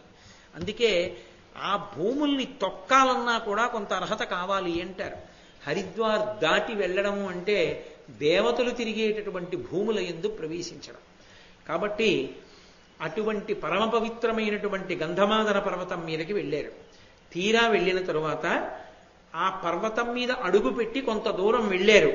కడుబడిగట్పుచే విరుగగా బడి త్రెళ్ళు మహీరుహాళి చప్పుడు విని అందరూ చెదరి భూమిపైన్ గగనంబు ఉదగ్రతంబడియనో శైలశృంగములు భగ్నంబులయ్యనో యంచు ధూళినెక్కడ జనజేర కొండొరులుగానకయుండిరి సంచలాత్ములై. వాళ్ళు ఒండొరులు ఒకళ్ళకొకళ్ళు కనపడలేదు. ఎందుచేత అంటే బ్రహ్మాండమైనటువంటి గాలి వచ్చేసి ధూళి పైకి లేచిపోయింది. లేచిపోయి ఆకాశము భూమి కలిసిపోయాయా? ఆకాశం విరిగిపోయి భూమి మీద పడిపోతుందా? ఈ పర్వత శిఖరాలు విరిగిపోయి పడిపోతున్నాయా? అన్నంత పెద్ద చప్పుడు. చెట్లు విరిగి పడిపోతున్నాయి. ఈ హడావిడిలో దుమ్ము పడి వాళ్ళకి కళ్ళు కనపడలేదు. కనపడక 3 బృందాలుగా విడిపోయారు. ఆ గాలి చేత కొట్టబడి దూరంగా తొలగతోయబడ్డారు. ధౌమ్యుడు, ధర్మరాజు గారు, సహదేవుడు ముగ్గురు ఒక జట్టుగా విడిపోయారు. భీముడు, ద్రౌపదీదేవి ఒకవైపుకు విడిపోయారు. ఆ తరువాత రోమశ మహర్షి, నకులుడు, బ్రాహ్మణుల యొక్క గుంపు ఒకవైపుకు వెళ్ళిపోయారు. 3 గుంపులుగా చెదిరిపోయారు. విశేషమైనటువంటి వర్షం పడింది. అసలే గంధమాదన పర్వతం, దాని మీద అంత గాలి వాన అయిన తరువాత మెల్లిగా వెతుక్కుని ఒకళ్ళతో ఒకళ్ళు కలుసుకుని మొత్తం అందరూ కలిపి ఒక చోటుకు వచ్చారు. వచ్చిన తరువాత వాళ్ళు క్షేమకరమైన ప్రాంతానికి వెళ్ళడం కోసమని అక్కడ నడుస్తుంటే ఆ పర్వతం మీద నడవడానికి సరి అయిన చోటు ఉండదు. ఆ ఎత్తు పల్లాలలో మొనతేరినటువంటి రాళ్ల మీద నడిచినటువంటి కారణం చేత పుళ్ళు పడిపోయినటువంటి పాదములలోంచి నెత్తురు స్రవించి ఆ బాధ ఓర్చలేక ద్రౌపదీదేవి స్పృహ తప్పి పడిపోయింది. వెంటనే ధర్మరాజు గారు ఏడ్చాడు ఆవిడ్ని చూసి, సముచితంబగు మృదుశైన తలంబున శయనించు ఈ తన్వి సదమలాంగి పరుసంపురాలపై పడి తీవ్ర వేదన పొందినయది. మహాపురుషులైన పాండవులకు ప్రియభార్యయైన పుత్రి సుఖముండునని మది సోమకుండు పాయక సంతోషపడియుండు గాకున్నయని విలాపించుచు అయ్యమ తనూజుడు ఉచిత వచన రచన నురార్చిరప్పుడు ధౌమ్యుదొట్టి సకల ధరణిసురులు మూర్ఛతేరినంత ముదిత ద్రౌపది సీత మందపవన సేవ్యమానయగుచు. ఎక్కడో అంతఃపురాల్లో మెత్తని పరుపుల మీద పడుకుంటే పక్కన దాసదాసీజనమందరూ సేవిస్తూ ఉండగా ఎన్నో భోగములను అనుభవించవలసినటువంటి ద్రౌపదీదేవి యజ్ఞం చేస్తే యజ్ఞంలోంచి బయటికి వచ్చినటువంటి యజ్ఞ సంభవ యజ్ఞసేని ఇటువంటి కుమార్తెని ఈ భూమండలం మీదనే వీరులైనటువంటి పాండవుల 5గురికి ఇల్లాల్ని చేస్తున్నాను, ఎన్ని సుఖాలు పొందుతుందో అని అనుకున్నటువంటి ఆ పిచ్చి ద్రుపదుడు తన కూతురు పడుతున్న కష్టాలు విని ఎంత బాధపడుతున్నాడో, ఆఖరికి నా కూతురు ఇంత బాధపడుతున్నటువంటి స్థితిలో ఉందని ఎంత నొచ్చుకున్నాడో అని పాదములలోంచి నిత్తురు స్రవిస్తున్నటువంటి ద్రౌపదీదేవి వంక చూసి అలమటిస్తున్నటువంటి ధర్మరాజు గారిని ధౌమ్యాది పురోహితులందరూ కూడా యుక్తమైన మాటల చేత అనునయించారు. ఈలోగా ఆ పర్వతం నుంచి వచ్చినటువంటి చల్లని గాలి చేత ద్రౌపదీదేవి సేద తీరింది. వెంటనే ధర్మరాజు గారు భీమసేనుణ్ణి పిలిచి, ఈ ద్రౌపదీదేవి ఇక నడవలేదు. మహాభారతాది గ్రంథములను చదువుకోవడం ఎందుకు అంటే, చిన్న కష్టానికి విచలితుడు కాకూడదు మనిషి. ఎవడు కష్టానికి విచలితుడైపోతాడో వాడు ఇక పురోగమించలేడు, అక్కడతో ఆగిపోతుంది. ఎందుకంటే మన కోణంలో ఒక వంకర వచ్చేస్తుంది, ఒక తిరుగు వచ్చేస్తుంది. అది ఏం చేస్తుందంటే సమస్తాన్ని కూడా అక్కడికే తెచ్చి అన్వయం చేస్తుంది. మీకు నేను ఒక ఉదాహరణ చెప్పాలంటే, మోకాళ్ళు నొప్పులు వచ్చాయి అనుకోండి, 50 ఏళ్ళు లేవు, వచ్చాయి మోకాళ్ళ నొప్పులు వచ్చాయి. ఇక ఏది చేయమన్నా ఏం చేస్తాను, మోకాళ్ళు సలిపేస్తుంటే అనడం వచ్చేసింది అనుకోండి, ఆ మలుపు తిరిగిపోయింది అనుకోండి, ఇక ఎందుకు పనికిరాడు, ఏమీ చేయలేడు. ఏది చేయమన్నా నేనేం నడవగలను, నేనేం కూర్చోగలను, సలిపేయవు మోకాళ్ళు అంటున్నాడు అనుకోండి, ఏమంటే ఆఫీస్కి వెళ్తారా, ఏం వెళ్ళను, సలిపేస్తుంటే మోకాళ్ళు. ఏమంటే పూజ చేసి ఏం చేయను, సలిపేస్తుంటే. ఏమంటే ప్రవచనం చేస్తా, ఏం చేయను, చెప్తున్నానా. ఏమంటే భోజనానికి కూర్చోండి, ఏమిటి కూర్చోను, ఏ కుర్చీ అవి దిక్కుమాల బతికి ఇలా అయిపోయిందని నేర్చుకున్నాడు అనుకోండి, ఆయనలో నిరాశావాదం పెరిగిపోతే అంతా శుభ్రంగా ఉన్నాడు. ఒక్క మోకాళ్ళు నిప్పెట్టాయి, ఏమిటి దానివల్ల ప్రమాదం, మోకాళ్ళు నిప్పెడితే కుర్చీలో కూర్చో. అంత మాత్రం చేత నీ జీవితమేమీ నాశనం అయిపోలేదు. తలుపులు తెరిచే ఉన్నాయి, నువ్వు భగవంతుడికి సంబంధించిన ఉపాసన చేయడానికి నీకు ఎక్కడా వైక్లభ్యం కలగలేదు సరికదా, పరమేశ్వరుని యొక్క గొప్ప అనుగ్రహానికి పాత్రుడవయ్యావు. ఎంత పాపం గతంలో చేసినది ఉండిపోయిందో, ఎంత కష్టపడాలో దాన్ని తీసుకెళ్లి ఏ ఇతర నిప్పిగానో పెట్టకుండా మోకాళ్లలో పెట్టి నువ్వు చేసే పనులు నువ్వు చేసుకునేట్టు ఈశ్వరుడు అనుగ్రహించాడు. కాబట్టి పరమాత్మకి రెట్టించిన ఉత్సాహంతో సేవ చేయి. దృష్టికోణం కాని తిరిగిందా ఇక పనికిరాడు, డసిపోతాడు మనిషి. ఆ దృష్టికోణం తిరిగిపోకుండా కాపాడాలి, అది చాలా అవసరం. అందుకే మహానుభావుడైనటువంటి ధర్మరాజు గారిని వెంటనే ఓదార్చారు వాళ్ళు. ఆయన భీమసేనుణ్ణి పిలిచాడు, పిలిచి, నాయనా భీమా, ద్రౌపదీదేవి బాగా అలిసిపోయింది, ఆమె రాలేదు ఇప్పుడు, నువ్వు కొంచెం జాగ్రత్తగా ఈ విషయాన్ని ఆలోచించి పరిష్కారాన్ని చూడు అన్నాడు. ఏమిటి దాని అర్థం? ఏం వాళ్ళు 5గురు భర్తలేగా, ఒరే 5గురం కాసేపు ఎత్తుకుని తీసుకెడతానరా అన్నా కూడా అదే ధర్మదోషం ఏం రాదుగా అందులో. అవసరమైతే భార్యను ఎత్తుకు తీసుకెళ్ళచ్చు, ఏమీ తప్పు కాదు.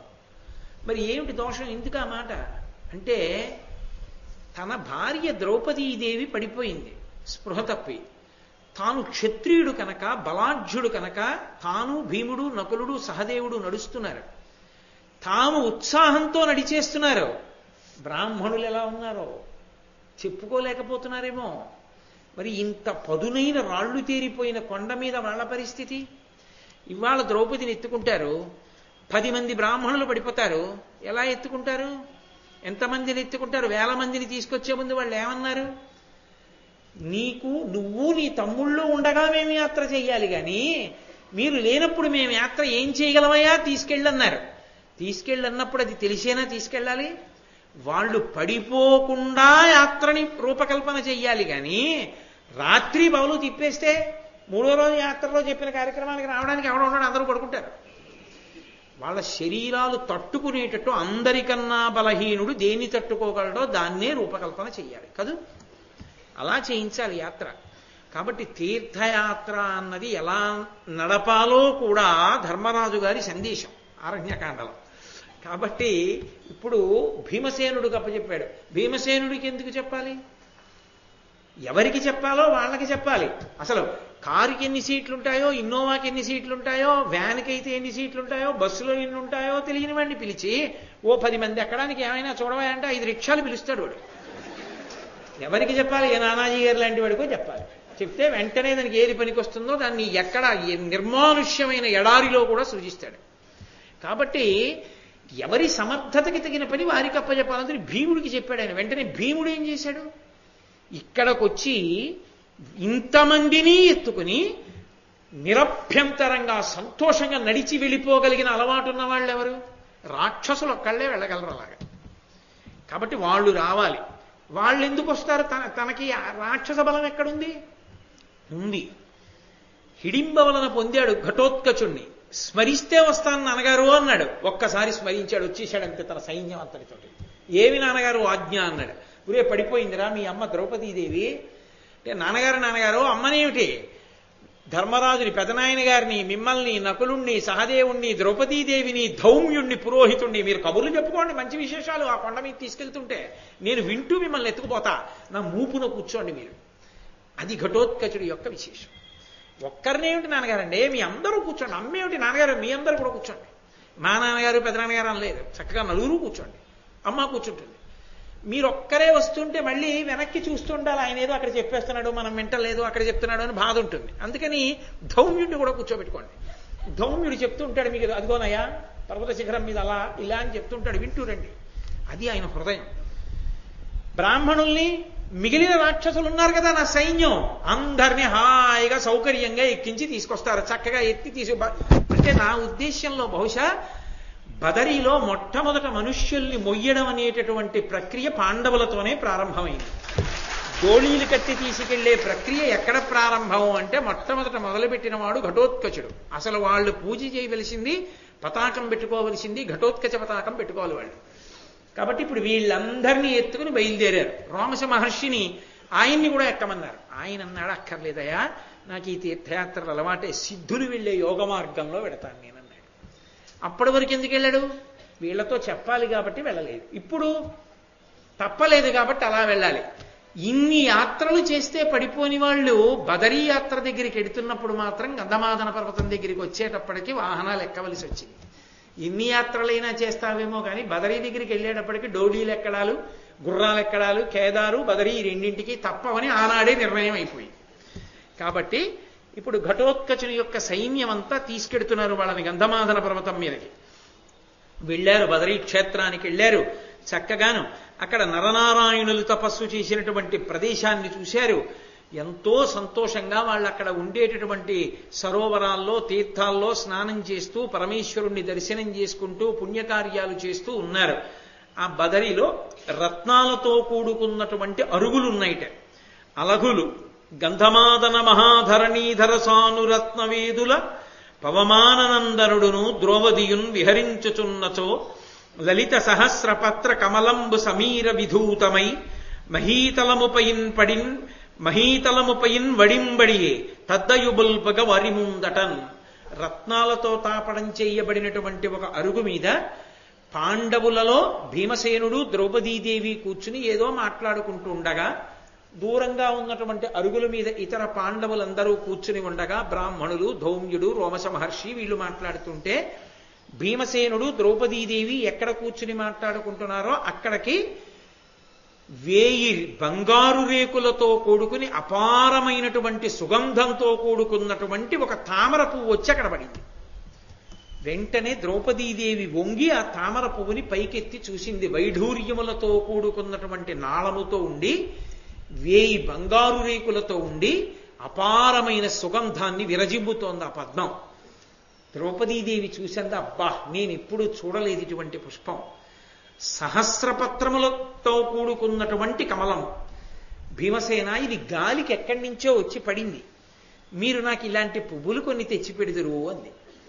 గాలికి అది ఎటువైపు నుంచి వచ్చి పడిందో చూశాడు భీముడు. అది ఎక్కడుందో ఆ చెట్టు అనలేదు ఆయనకి. మహాసంతోషం అలాంటివి ఏమైనా దొరికితే పనులు. వెంటనే పరమోత్సాహంగా అటువంటి తామర పూలతో కూడుకున్న సరోవరాన్ని వెతకాలి. ఎందుకని? తామర చెట్టు కాదు, అది సరోవరంలో ఉంటుంది, నీటిలో ఉంటుంది. కాబట్టి ఏదో సరోవరంలో ఉంది. ఇప్పుడు ఆ సరోవరాన్ని అన్వేషిస్తూ అటుగా బయలుదేరాడు. ఎలా వెళ్ళాడంటే, ఆయన ఎంత ఉత్సాహంగా వెళ్ళాడంటే, గమనవేగంబున ద్రుమలతాజాల సంచాలన చేయుచు శైల గుహల నడిగి అదృశ్యులై కడువెట్కతో తన్ను చూచు కేచర సిద్ధ సుర భుజంగ గరుడ గంధర్వ కిన్నెర కమినుల చేత మానుగా అభివీక్షమానుడగుచు మ్రాకుల విరచచు వీకతో తీగలు పెరుకుచు పదహతి పృథునగేంద్రమద్రువనున్నతంబులై నెడలెక్కుచు మదగజంబువోలె మధ్యముండు పవన వైనతేయ పటుజవయుక్తుడై అరిగె గంధమాదనంతరమున. ఆయన మధ్యముండు, కుంతీదేవి యొక్క సంతానమైనటువంటి ధర్మరాజు, భీముడు, అర్జునుల్లో మధ్యవాడైనటువంటి భీముడు. పాండవ మధ్యముడు కాదు, పాండవ మధ్యనుడు అయితే అర్జునుడు. కుంతీ సంతానంలో మధ్యముడైనటువంటి భీమసేనుడు పరమ సంతోషంతో ఆ గంధమాదన పర్వతం మీద నడిచి వెళ్ళిపోతూ అక్కడ ఉన్నటువంటి ఆ కొమ్మలనన్నిటినీ కూడా తన బలంతో విరిచేస్తూ తన పదఘట్టనల చేత తీగలనన్నిటినీ తొక్కేస్తూ ఆయన నడిచి వీరోచితంగా సంతోషంగా వెళ్ళిపోతుంటే, ఎవర్రా ఈ పురుషుడు ఇలా ఉన్నాడు, ఇంత తేజస్సుతో పరాక్రమంతో నడుస్తున్నాడని అక్కడ ఉండేటటువంటి నాగజాతి, కేచర, సిద్ధ, సుర, గరుడ, గంధర్వ, కిన్నెర జాతులకు చెందినటువంటి స్త్రీలందరూ గుహలలో తాగి రహస్యంగా భీముణ్ణి చూస్తుంటే, అంటే అంతటి అందగాడు ఆయన్ని చూస్తుంటే ఆయన ఎంతో సంతోషంతో పదఘట్టన చేస్తూ చప్పుడు చేస్తూ పర్వతం మీద ఒక మదపుటేనుగు నడిచినట్టుగా నడుస్తూ ఆ గరుత్మంతుడు ఎలా వెడతాడో, ఆ వాయువు ఎలా వెడతాడో అటువంటి పటుత్వంతో నడిచి ఆ గంధమాదన పర్వతం యొక్క శిఖరముల మీద నడుస్తూ వెడుతున్నాడు. ఆ వెడుతున్నప్పుడు సరోవరం ఎక్కడుంది అని చూస్తున్నాడు. సరోవరం ఎక్కడ ఉంది అని చూడడానికి కొన్ని ఆధారాలు ఉంటాయి. అస్తమానం చెట్లు డొంకలు తప్పించి సరోవరం ఎక్కడుందో చూడడం కుదరదు. సరోవరాన్ని కనిపెట్టడానికి ఒక మార్గం ఉంటుంది. రామాయణంలో రామచంద్రమూర్తి చెప్తారు, రెక్కలు టపటపలాడించుకుంటూ తడి రెక్కలతో పక్షులు ఎగురుతూ ఎక్కడుంటాయో అక్కడ జలాశయం ఉందని గుర్తు. కొన్ని నీటి పక్షులు ఉంటాయి, హంసలు, కారండవములు మొదలైనవి. అవి జలపక్షులు అంటారు. హంస కారండవాకీర్నాహవాపి పద్మోత్పలాయుతాహ అని ఆ పక్షులు నీటిలో తడిసినటువంటి రెక్కలు టపటప చప్పుడు చేస్తూ ఎగురుతాయి. అవి ఎగిరాయంటే నీళ్లున్నాయని గుర్తు. లక్ష్మణ, సరోవరం ఎక్కడుందో చూసి నీటి కోసం వెళ్ళినప్పుడు నువ్వు నీటి కోసం వెతుక్కుంటూ వెళ్ళిపోవడం కాదు, మళ్ళీ వచ్చేటప్పుడు ఎక్కడ పర్ణశాల ఉందో గుర్తుండదు, అరణ్యంలో ఎటో వెళ్ళిపోతావు. అందుకే నువ్వు వెళ్ళేటప్పుడు ఎటు వెడుతున్నావో అటు మార్గంలో ఒక్కొక్క చెట్టెక్కి ఒక్కొక్క పెద్ద పెద్ద ఉత్తరీయం కట్టు అన్నాడు. ఎందుకని అంటే మార్గం మర్చిపోతే చెట్టెక్కి చూస్తే ఉత్తరీయం గాలికి ఎగురుతూ కనపడుతుంది చెట్టు మీద. ఓహో అటెళ్ళాలన్నమాట అటు నడవచ్చు. చెట్లకి ఉత్తరీయాలు కడుతూ వెళ్ళు అంటాడు రాముడు శ్రీరామాయణంలో. అలా భీమసేనుడు జలపక్షులు ఎక్కడ కనపడతాయని చూస్తున్నాడు.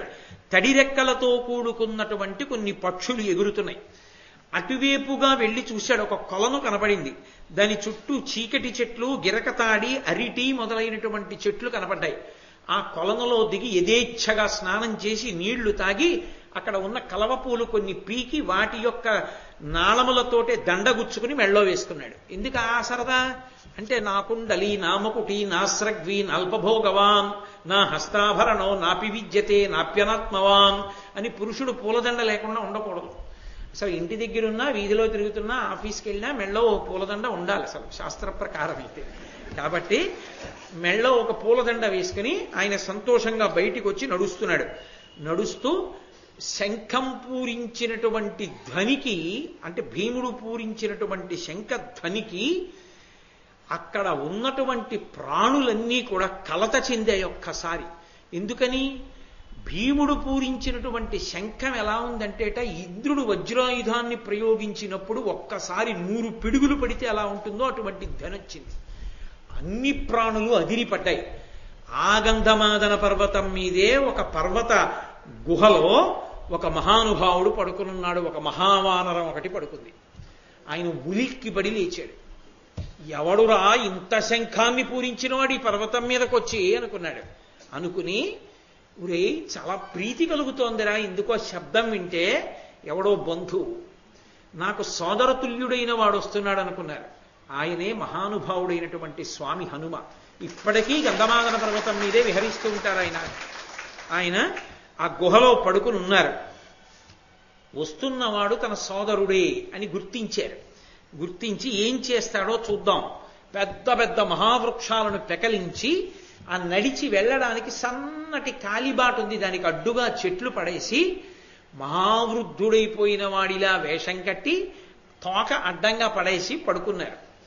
ఆ హనుమ హ్రస్వపీనగ్రీవు అచిలితాయతహను అతి చపల స్వభావాభిరాము తనుమధ్య కటి చక్రు దహన కణాకార తామ్రోష్ఠు అతి కృశ దశన కరజు పృథుల విద్యుత్ పుంజ పింగాక్షు ఉత్తుంగ దృఢవక్షు ఆజాను దీర్ఘబాహు ఊర్ధ్వలాంగూల మచ్చున్నత ధ్వజలీల క్రాలుచునుండ ఏకాంతయోగ నిద్రనున్న ధర్మ నిర్మలు హనుమంతు చూచి పాండురాజసుతుడు వాని నిద్ర చెరుప గడగి నిజసత్వమేర్పడ సింహనాద మొప్ప చేసెడాసి.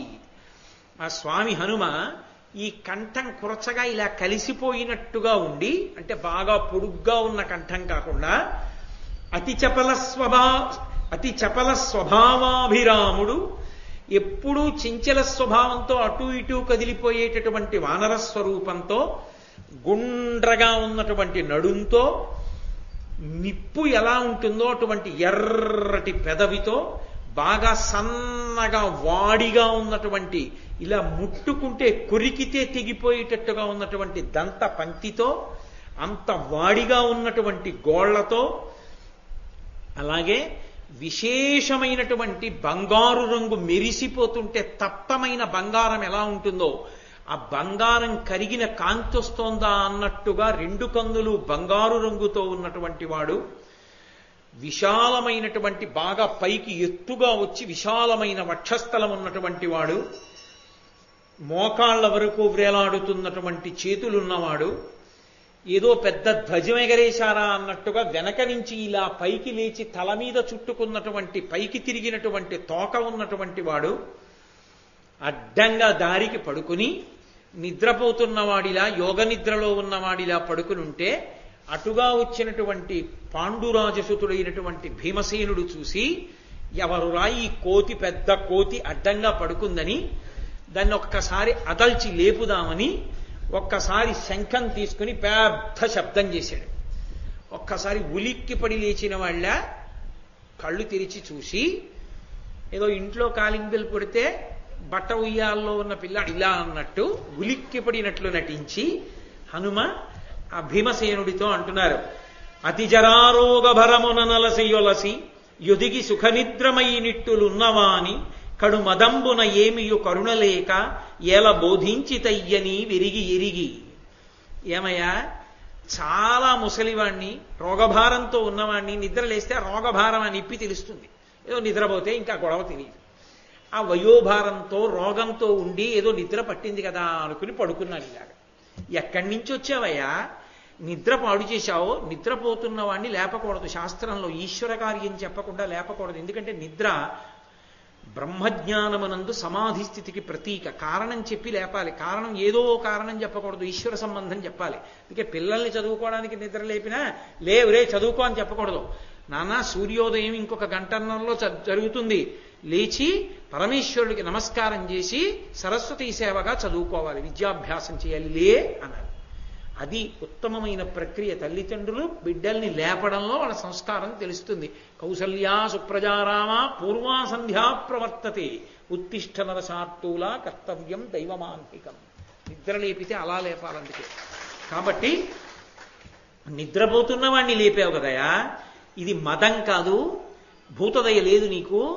కోతి పడుకుందని ఊరుకోలేవు? కోతి అంటేనే చించల స్వభావం తిరుగుతుంది, అలాంటిది పడుకుందంటే ఎంత బాధలో ఉందో. ఎందుకయా అంత శంఖనాదం చేశావు? జంతువుల కంటే ధర్మం తెలియదు, మనుష్యుడివి నీకు ధర్మం తెలియదు. ధర్మం అన్న మాట అన్వయం అయ్యేది మనుష్యులకే కదా. భూతదయ అన్న మాట ఏ ప్రాణికి లేదయా. ఈ అరణ్యంలో సింహానికి ఒక మేకను తినాలనిపిస్తే తినేస్తుంది. భూతదయ అన్న మాట అన్వయం అయ్యేది మనుష్యునికి ఒక్కడికే. మనుష్యుడు అయ్యుండి ఇతర జంతువుని చూసినప్పుడు భూతదయ లేదు నీకు? ఎందుకంత శంఖనాదం చేశావు? ఉలిక్కిపడి లేచానే, ఓ కోతి పడుకుంటే అలా పక్క నుంచి పోలేవు? ఎందుకు దానికి అంత పెద్ద అల్లరి చేసి మమ్మల్ని లేపడం?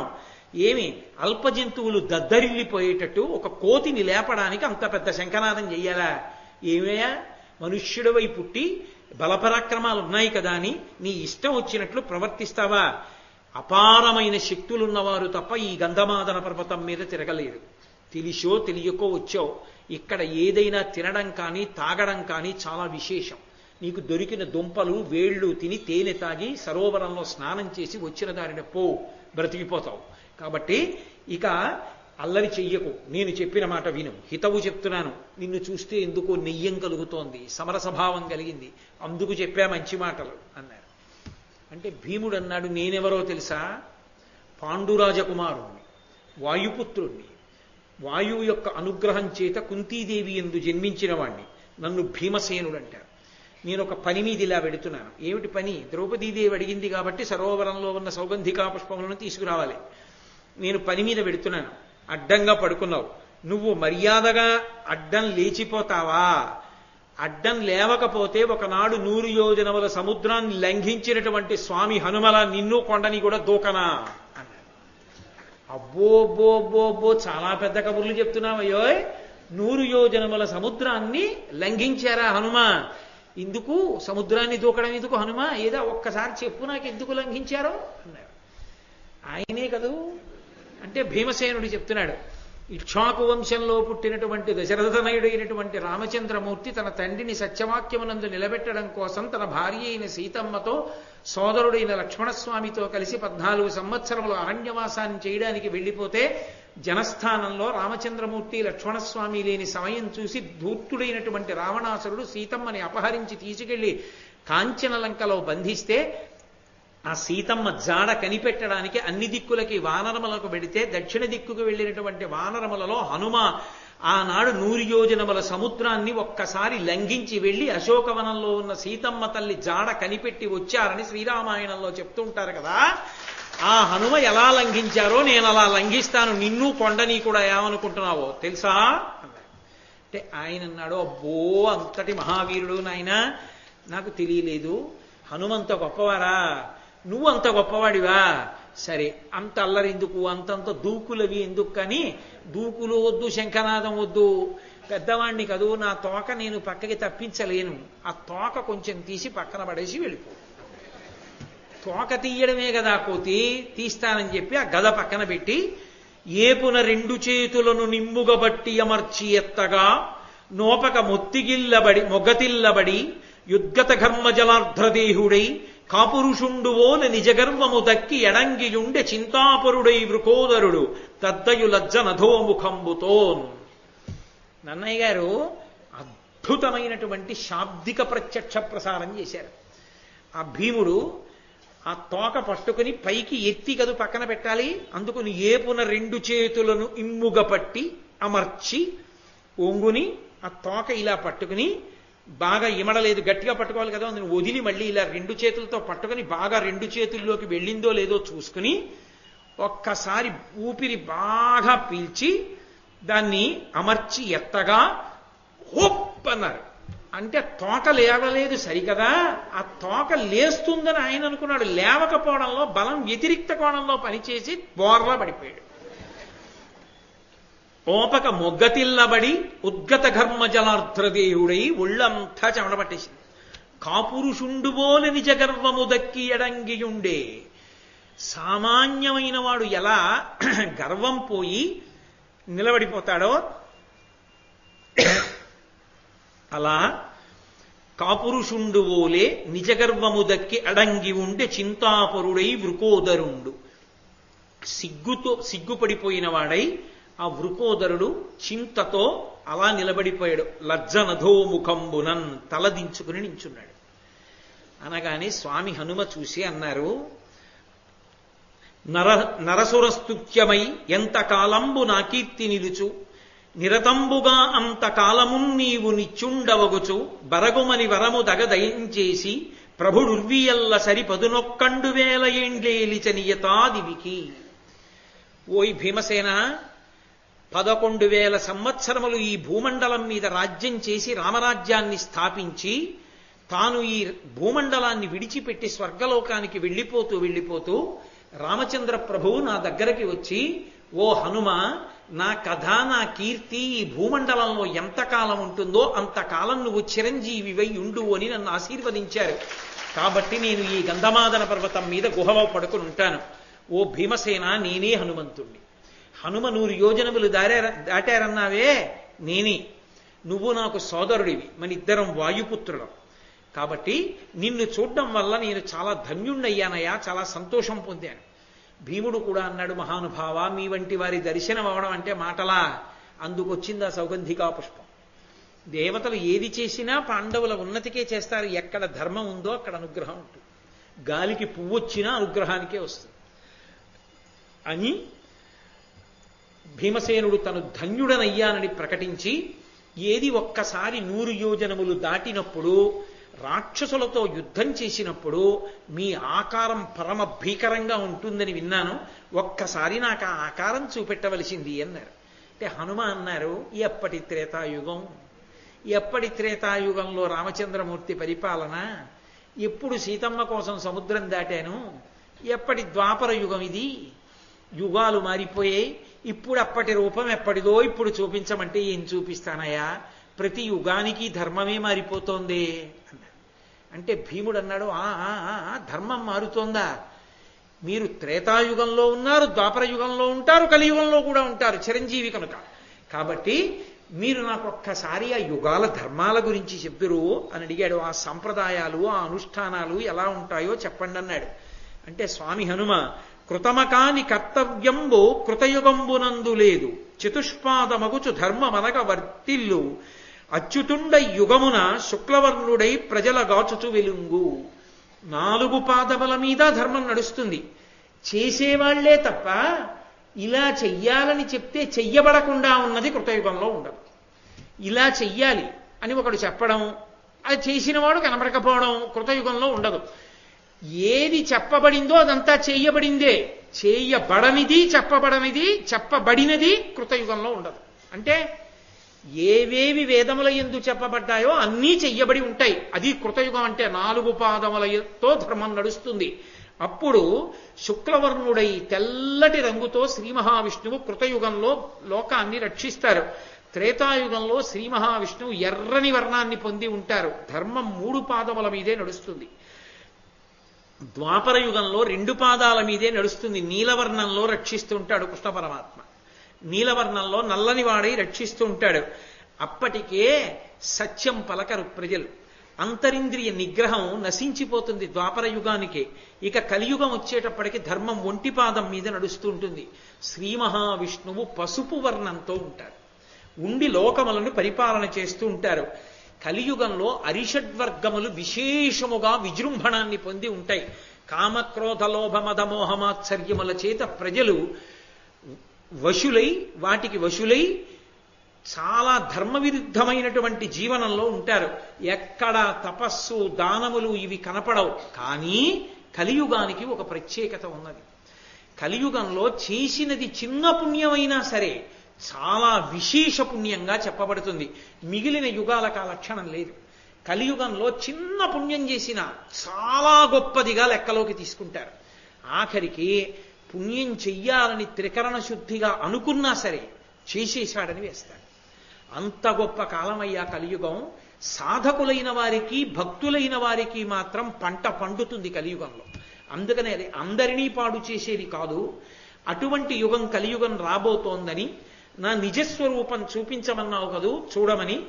అతులితమై ద్వితీయ కనకద్రియుకో ఇది నా నిజాంగమూర్జితముగా పెంచి పుచ్చమున చేసి దిగంతములందుచున్న ఉన్నతు కపినాథు చూచి కురునందనుడప్పుడు నిమీలితక్షుడై మతి అతి విస్మితుండగొచు మారుతికిట్లనియన్ భయంబునన్. భయమన్న మాట తెలియనటువంటి భీమసేనుడు హనుమ యొక్క ఆ విరాట్ స్వరూపాన్ని, నిజస్వరూపాన్ని చూసి హడిలిపోయి భయపడిపోయి కన్నులు మూసుకున్నారు. ఎందుచేత అంటే ఆయన నిలబడితే ఆకాశాన్ని దాటిపోయి కాల్చిన పెనంలా ఎర్రటి కాంతులతో ముఖం ఉంది. ఆయన యొక్క తోక దిక్కుల యొక్క చివర్లకి వెళ్ళి తగులుతోంది. అంత పెద్ద స్వరూపంతో నిలబడ్డారు. భీమసేనుడంతటి వాడు భయపడిపోయి, అమ్మ బాబో ఈ రూపాన్ని నేను చూడలేను, మహానుభావ మీ రూపాన్ని ఉపసంహారం చేయండి, ఇంతకు ముందు ఎలా కనపడ్డారో అలాగే కనపడండి అని అడిగారు. ఉపసంహారం చేసి, నాయనా నీకు చూపించినది నిజస్వరూపం కాదు, ఏదో కొద్దిగా చూపించా నల్లపూస, అసలు నా నిజస్వరూపానికి దీనికి పోలిక లేదు. నా యథార్థ స్వరూపంతో నేను నిలబడితే గుండె రక్కలైపోతుంది ఎవరికైనా. అది అరివీర భయంకర స్వరూపం. కానీ పరమ భాగవతోత్తములైన వాళ్ళని అనుగ్రహించడానికి కోతి పిల్లంత, పిల్లి పిల్లంతా కూడా కనపడుతుంటారు అని. ఇది అంత భయంకర స్వరూపం శత్రువులు కనబడితే రెండింతలై నిలబడుతుంది. అంతటి పరాక్రమం ఉన్నవాణ్ణి, అటువంటి జవసత్వాలు ఉన్నవాణ్ణి ఇప్పటికీ భీమసేన అని. హస్తినాపురంలో ఆ ధృతరాష్ట్రుడు ఆ ధార్తరాష్ట్రుడు కలిసి మిమ్మల్ని ఇన్ని ఇబ్బందులు పెడుతున్నారని తెలిసింది. ఎందుకు ఉపేక్షిస్తారు? ఎవ్వరక్కర్లేదు, నేను ఒక్కడే వెళ్ళి పర్వత శిఖరాలు దొర్లిస్తాను హస్తినాపురం మీద, ఇక హస్తిన ఉండదు. ధార్తరాష్ట్రుల్ని, భీష్మ ద్రోణులని కూడా నిలిపేస్తాను, చంపేసి తీసుకెళ్లి పట్టాభిషేకం చేస్తా, హాయిగా వెళ్ళి రాజ్యం ఏలుకోండి అన్నాడు. మహానుభావ, మీరంతటి పౌరుష పరాక్రమాలు ఉన్నవారే. రామరావణ యుద్ధంలో, రామాయణంలో మీ ప్రతిభ ఏమిటో చూశాం. కానీ మేము ప్రతిజ్ఞలు చేసి ఉన్నాం కదా యుద్ధం చేసి చంపుతామని, అందుకని మమ్మల్ని చేయనివ్వండి, మీరు అనుగ్రహించండి అన్నాడు భీమసేనుడు. తప్పకుండా, నీకు ఒక వరం ఇస్తున్నాను, యుద్ధంలో ఎప్పుడైనా నన్ను స్మరిస్తే నీ దగ్గరికి వస్తాను. అంతేకాదు, కురుక్షేత్ర సంగ్రామంలో మీరందరూ ఎలా యుద్ధం చేస్తున్నారో నా కళ్ళతో చూడ్డానికి అర్జునుడి రథ పతాకాన్ని ఆవహించి ఉంటాను, ఉండి మీ అందరి యుద్ధాన్ని చూస్తుంటాను, మీ పక్షాన నిలబడతాను. చాలా వరం అన్నారు. అంతకన్నా వరమే ఉంటుందో, పువ్వు వస్తే పడితే పడింది కానీ ఎంత గొప్ప అదృష్టాన్ని పొందారో చూడండి పాండవులు అని సంతోషించి, ఇదిగో నా భార్య ద్రౌపదీదేవి కోరుకుంటే సౌగంధిగా పుష్పముల కొరకు వచ్చానన్నారు. అన్ని వేళలా పౌరుష పరాక్రమం చూపించకూడదు, ఎక్కడ ఎంత చూపించాలో అంత చూపించాలి. క్షత్రియులకు సామదాన భేద దండోపాయములు తెలిసి ఉండాలి. దేవతలు యజ్ఞముల చేత, నమస్కారముల చేత, స్తోత్రముల చేత వశులవుతారు తప్ప వాళ్ళని ప్రతీకారంతో, యుద్ధంతో వాళ్ళ జోలికి వెడితే వాళ్ళు వశవర్తులు కారు. కాబట్టి ఎంతవరకు నీ పౌరుషాన్ని ప్రదర్శించాలా అంతవరకే ప్రదర్శించి కృతకృత్యుడివి కమ్మన్నారు. సరేనన్నారు. చాలా సంతోషించారు. అక్కడి నుంచి బయలుదేరారు. ఆ సరోవరం ఎక్కడుందో దారి చూపించారు స్వామి హనుమ. అటుగా వెళ్ళారు. 10,000 మంది రాక్షసులు సంరక్షిస్తున్నారు. సరోవరం నిండా బంగారు తామరలు 1000 రేకులతో, అందులోంచి విశేషమైన సువాసన, ఎన్నో తుమ్మెదలు ఝంకారం చేస్తూ తిరుగుతున్నాయి. వైఢూర్యమణులతో కూడినటువంటి నాళముల మీద నిలబడున్నాయి. ఆ రాక్షసులు అన్నారు, ఎవరు నువ్వు, ఎక్కడి నుంచి వచ్చావు, ఇంతటి తేజోమూర్తివి, నువ్వు లోపల ప్రవేశించడానికి వీల్లేదన్నారు. ఇది కుబేరుడి చేత రక్షింపబడుతోంది. కుబేరుడు తన భార్యతో కలిసి జలక్రీడలు ఆడతాడు. ఈ నీటిని సామాన్యులు తాగలేరు, ఇందులో స్నానం చెయ్యలేరు. కాబట్టి ఒకవేళ నీకు పువ్వులు కావాలంటే మా ప్రభువు కుబేరుణ్ణి ప్రార్థన చెయ్యి, ఆయన అనుగ్రహిస్తే పట్టుకెళ్ళన్నారు. మీ ప్రభువుని నేను అడగడం ఏమిటి, నేను పాండురాజసుతుడు భీమసేనుణ్ణి. ఒకళ్ళని అడిగి యాచించి తీసుకెళ్లడం క్షత్రియులకి మర్యాద కాదు. మీకు బలం ఉంటే నన్ను ఎదుర్కోండని ఆ 10,000 మందిని నిగ్రహించి పడగొట్టి హాయిగా వెళ్ళి సరోవరంలో యథేచ్ఛగా స్నానం చేసి కావలసినన్ని పువ్వులు మూట కట్టుకుని బయటికి వచ్చి తన గదాదండంతో ఎదిరించిన వీరులందరినీ కొట్టారు. కొంతమంది పరిగెత్తుకెళ్లి కుబేరుడికి చెప్పారు, భీముట్ట వచ్చాడు, సరోవరంలో దిగాడు, సౌగంధికా పుష్పాలు కొన్ని కోసుకున్నాడు, మూట కట్టుకున్నాడు, స్నానం చేశాడు, నీళ్లు తాగాడు, సంతోషంగా వెళ్ళిపోతున్నాడని. కుబేరుడు నవ్వాడు. వాళ్ళు పాండవులు రా, ధర్మ సంస్థాపన కోసం వచ్చిన వాళ్ళు, ఎదిరించలేం కానీ అన్నాడు. ఏమి వెళ్ళకండి, అడ్డుకోకండి అన్నాడు. ఈలోగా ధర్మరాజు గారు ఉన్న చోట అకస్మాత్తుగా పిడుగులు పడి ధూళి రేగింది. ఏమీ దుశ్శకనం, భీముడేడి అని వెంటనే చూసుకున్నాడు. ధూర్తుడు ఎక్కడికి వెళ్ళిపోయాడు, ఎక్కడ ఎవరితో ఏ గొడవ పడుతున్నాడో, ద్రౌపది నీకు తెలుసా అన్నాడు. ఏమో అక్కడ ఇద్దరం కూర్చున్నాం, ఓ 1000 రేకుల పద్మం పడింది, ఇలాంటి పువ్వులు తెద్దురు అన్నాను. ఎక్కడికో వెళ్ళారు, మరి ఎక్కడికి వెళ్ళారో ఏం చేస్తున్నారు అంది ఆవిడ. అమ్మో పంపవలసిన చోటికే పంపావా అని వెంటనే ఘటోత్కచుడిని పిలిచారు. రాక్షసుల యొక్క మూపుల్ని ఎక్కారు. ఆ సౌగంధికా పుష్పములు ఎక్కడికున్నాయో అక్కడికి వెళితిపోదామన్నారు. గబగబా వెళ్ళారు. అందరినీ సంహరించి మూట కట్టుకున్న పువ్వుల మూట భుజాన్ని వేసుకుని వస్తున్నారు హనుమ. అన్నగారిని ధౌమ్యుణ్ణి చూడగానే నమస్కారం చేశారు, సంతోషించారు. ద్రౌపదీదేవి ఎంతో ఆనందించింది. వాళ్ళందరూ అక్కడ ఉండగా కుబేరుడి పనుపన వచ్చినటువంటి యక్షులు కొంతమంది వచ్చి ఇక్కడ రాక్షసులు తిరుగుతుంటారు, మాయావులు జాగ్రత్తగా ఉండండి అని ధర్మరాజు గారితో చెప్పారు. ధర్మరాజు గారు ఏ భయం లేదని అక్కడే ఉన్నటువంటి సరోవరం పక్కన ఒక కుటీరాన్ని నిర్మించుకుని గంధమాదన పర్వతం మీద కొంతకాలం ఉండాలనేటటువంటి అపేక్షతో కాలం గడుపుతున్నటువంటి సమయంలో జటాసురుడనేటటువంటి రాక్షసుడు వేదమంత్రాలు చదువుకునేటటువంటి విద్యార్థిలా వేషం కట్టి పరశురాముని శిష్యుణ్ణి అని చెప్పి ఆ బ్రాహ్మణుల దగ్గరికి చేరి ధర్మరాజు గారి శుశ్రూష చేస్తున్న వాళ్ళ నటించి భీముడు అరణ్యంలోకి వేటకెళ్లగా చూసి ధర్మరాజు గారిని భుజాల మీదకి ఎక్కించుకుని ఆయనని సంహరించడానికి ఎత్తుకుపోతుంటే ధర్మరాజు గారు తన బలమైన చేతులతో వాడి భుజాల్ని నలిపేస్తే గబగబా పరిగెత్తలేక వాడి నడక మందగిస్తే అరణ్యంలోకి వెళ్ళి సహదేవుడు భీమసేనుండి పిలుచుకొస్తే తన గదాదండంతో ఒక్క దెబ్బ కొట్టి యుద్ధం చేసి జటాసుర సంహారం చేశారు. అప్పుడు ఈ సౌగంధికా పుష్పాలతో ఆ గంధమాదన పర్వతం మీద ఎంతో సంతోషంగా ఆ పాండవులు అంటే ధర్మజ, భీమ, నకుల, సహదేవులు, ద్రౌపదీదేవి, ధౌమ్యుడు, రోమసమహర్షి, విప్రులు ప్రతిరోజు ఆ పర్వతం మీద ఉండేటటువంటి అనేకమైన ఆ సరోవరాల్ని చూస్తూ విశేషమైన ప్రదేశాల్ని చూస్తూ ఎంతో సంతోషంగా ఎంతో ఆనందంగా గడుపుతున్నటువంటి సంతోషకరమైనటువంటి సన్నివేశం దగ్గర ఇవాల్టి ఉపన్యాసాన్ని పూర్తి చేసి రేపటి రోజున వాళ్ళు ఆ కొండ మీద ఉండగా ఎన్ని అద్భుతాలు జరిగాయో, ఇంద్రుడు రావడం, అర్జునుడు రావడం, ఆ విశేషాలన్నీ ఎలా ఉంటాయో దానికి సంబంధించినటువంటి విశేషాల్ని రేపు సాయంకాలం 6:30 కృష్ణ పరమాత్మ పలికించినంత మేర పలుకుదాం. అందుకని చెప్పి ఇవాల్టి ఉపన్యాసాన్ని ఇక్కడతో పూజ చేస్తున్నాను. సభాముఖంగా ఉపన్యాసం అయిపోయింది, కానీ నాకు మళ్ళీ ఇంకొక గంట ఉపన్యాసం ఇంకొకటి ఉంది. అందుకని జటాసుర యుద్ధం దగ్గర ఎందుకు ఆపాలి, వాళ్ళు సంతోషంగా ఉన్న ఘట్టం దగ్గర ఆపుదామని జటాసుర సంహారం కూడా పూర్తి చేశాను. కాబట్టి రేపు విశేషమైనటువంటి భాగాన్ని రేపు సాయంకాలం ప్రారంభం చేద్దాం. మంగళాశాసనపరై మదాచార్య పురోగమై సర్వైశ్చ పూర్వైరాచార్యై సత్కృతాయాస్తు మంగళం. మంగళం కోసలేంద్రాయ మహనీయ గుణాత్మనే చక్రవర్తి తనూజాయ సర్వభౌమాయ మంగళం. ఉమాకాంతాయ కాంతాయ కామితార్థప్రదాయినే శ్రీగిరీశాయ దేవాయ మలినాథాయ మంగళం. సర్వం శ్రీ ఉమామహేశ్వర పరబ్రహ్మార్పణమస్తు. స్వస్తి.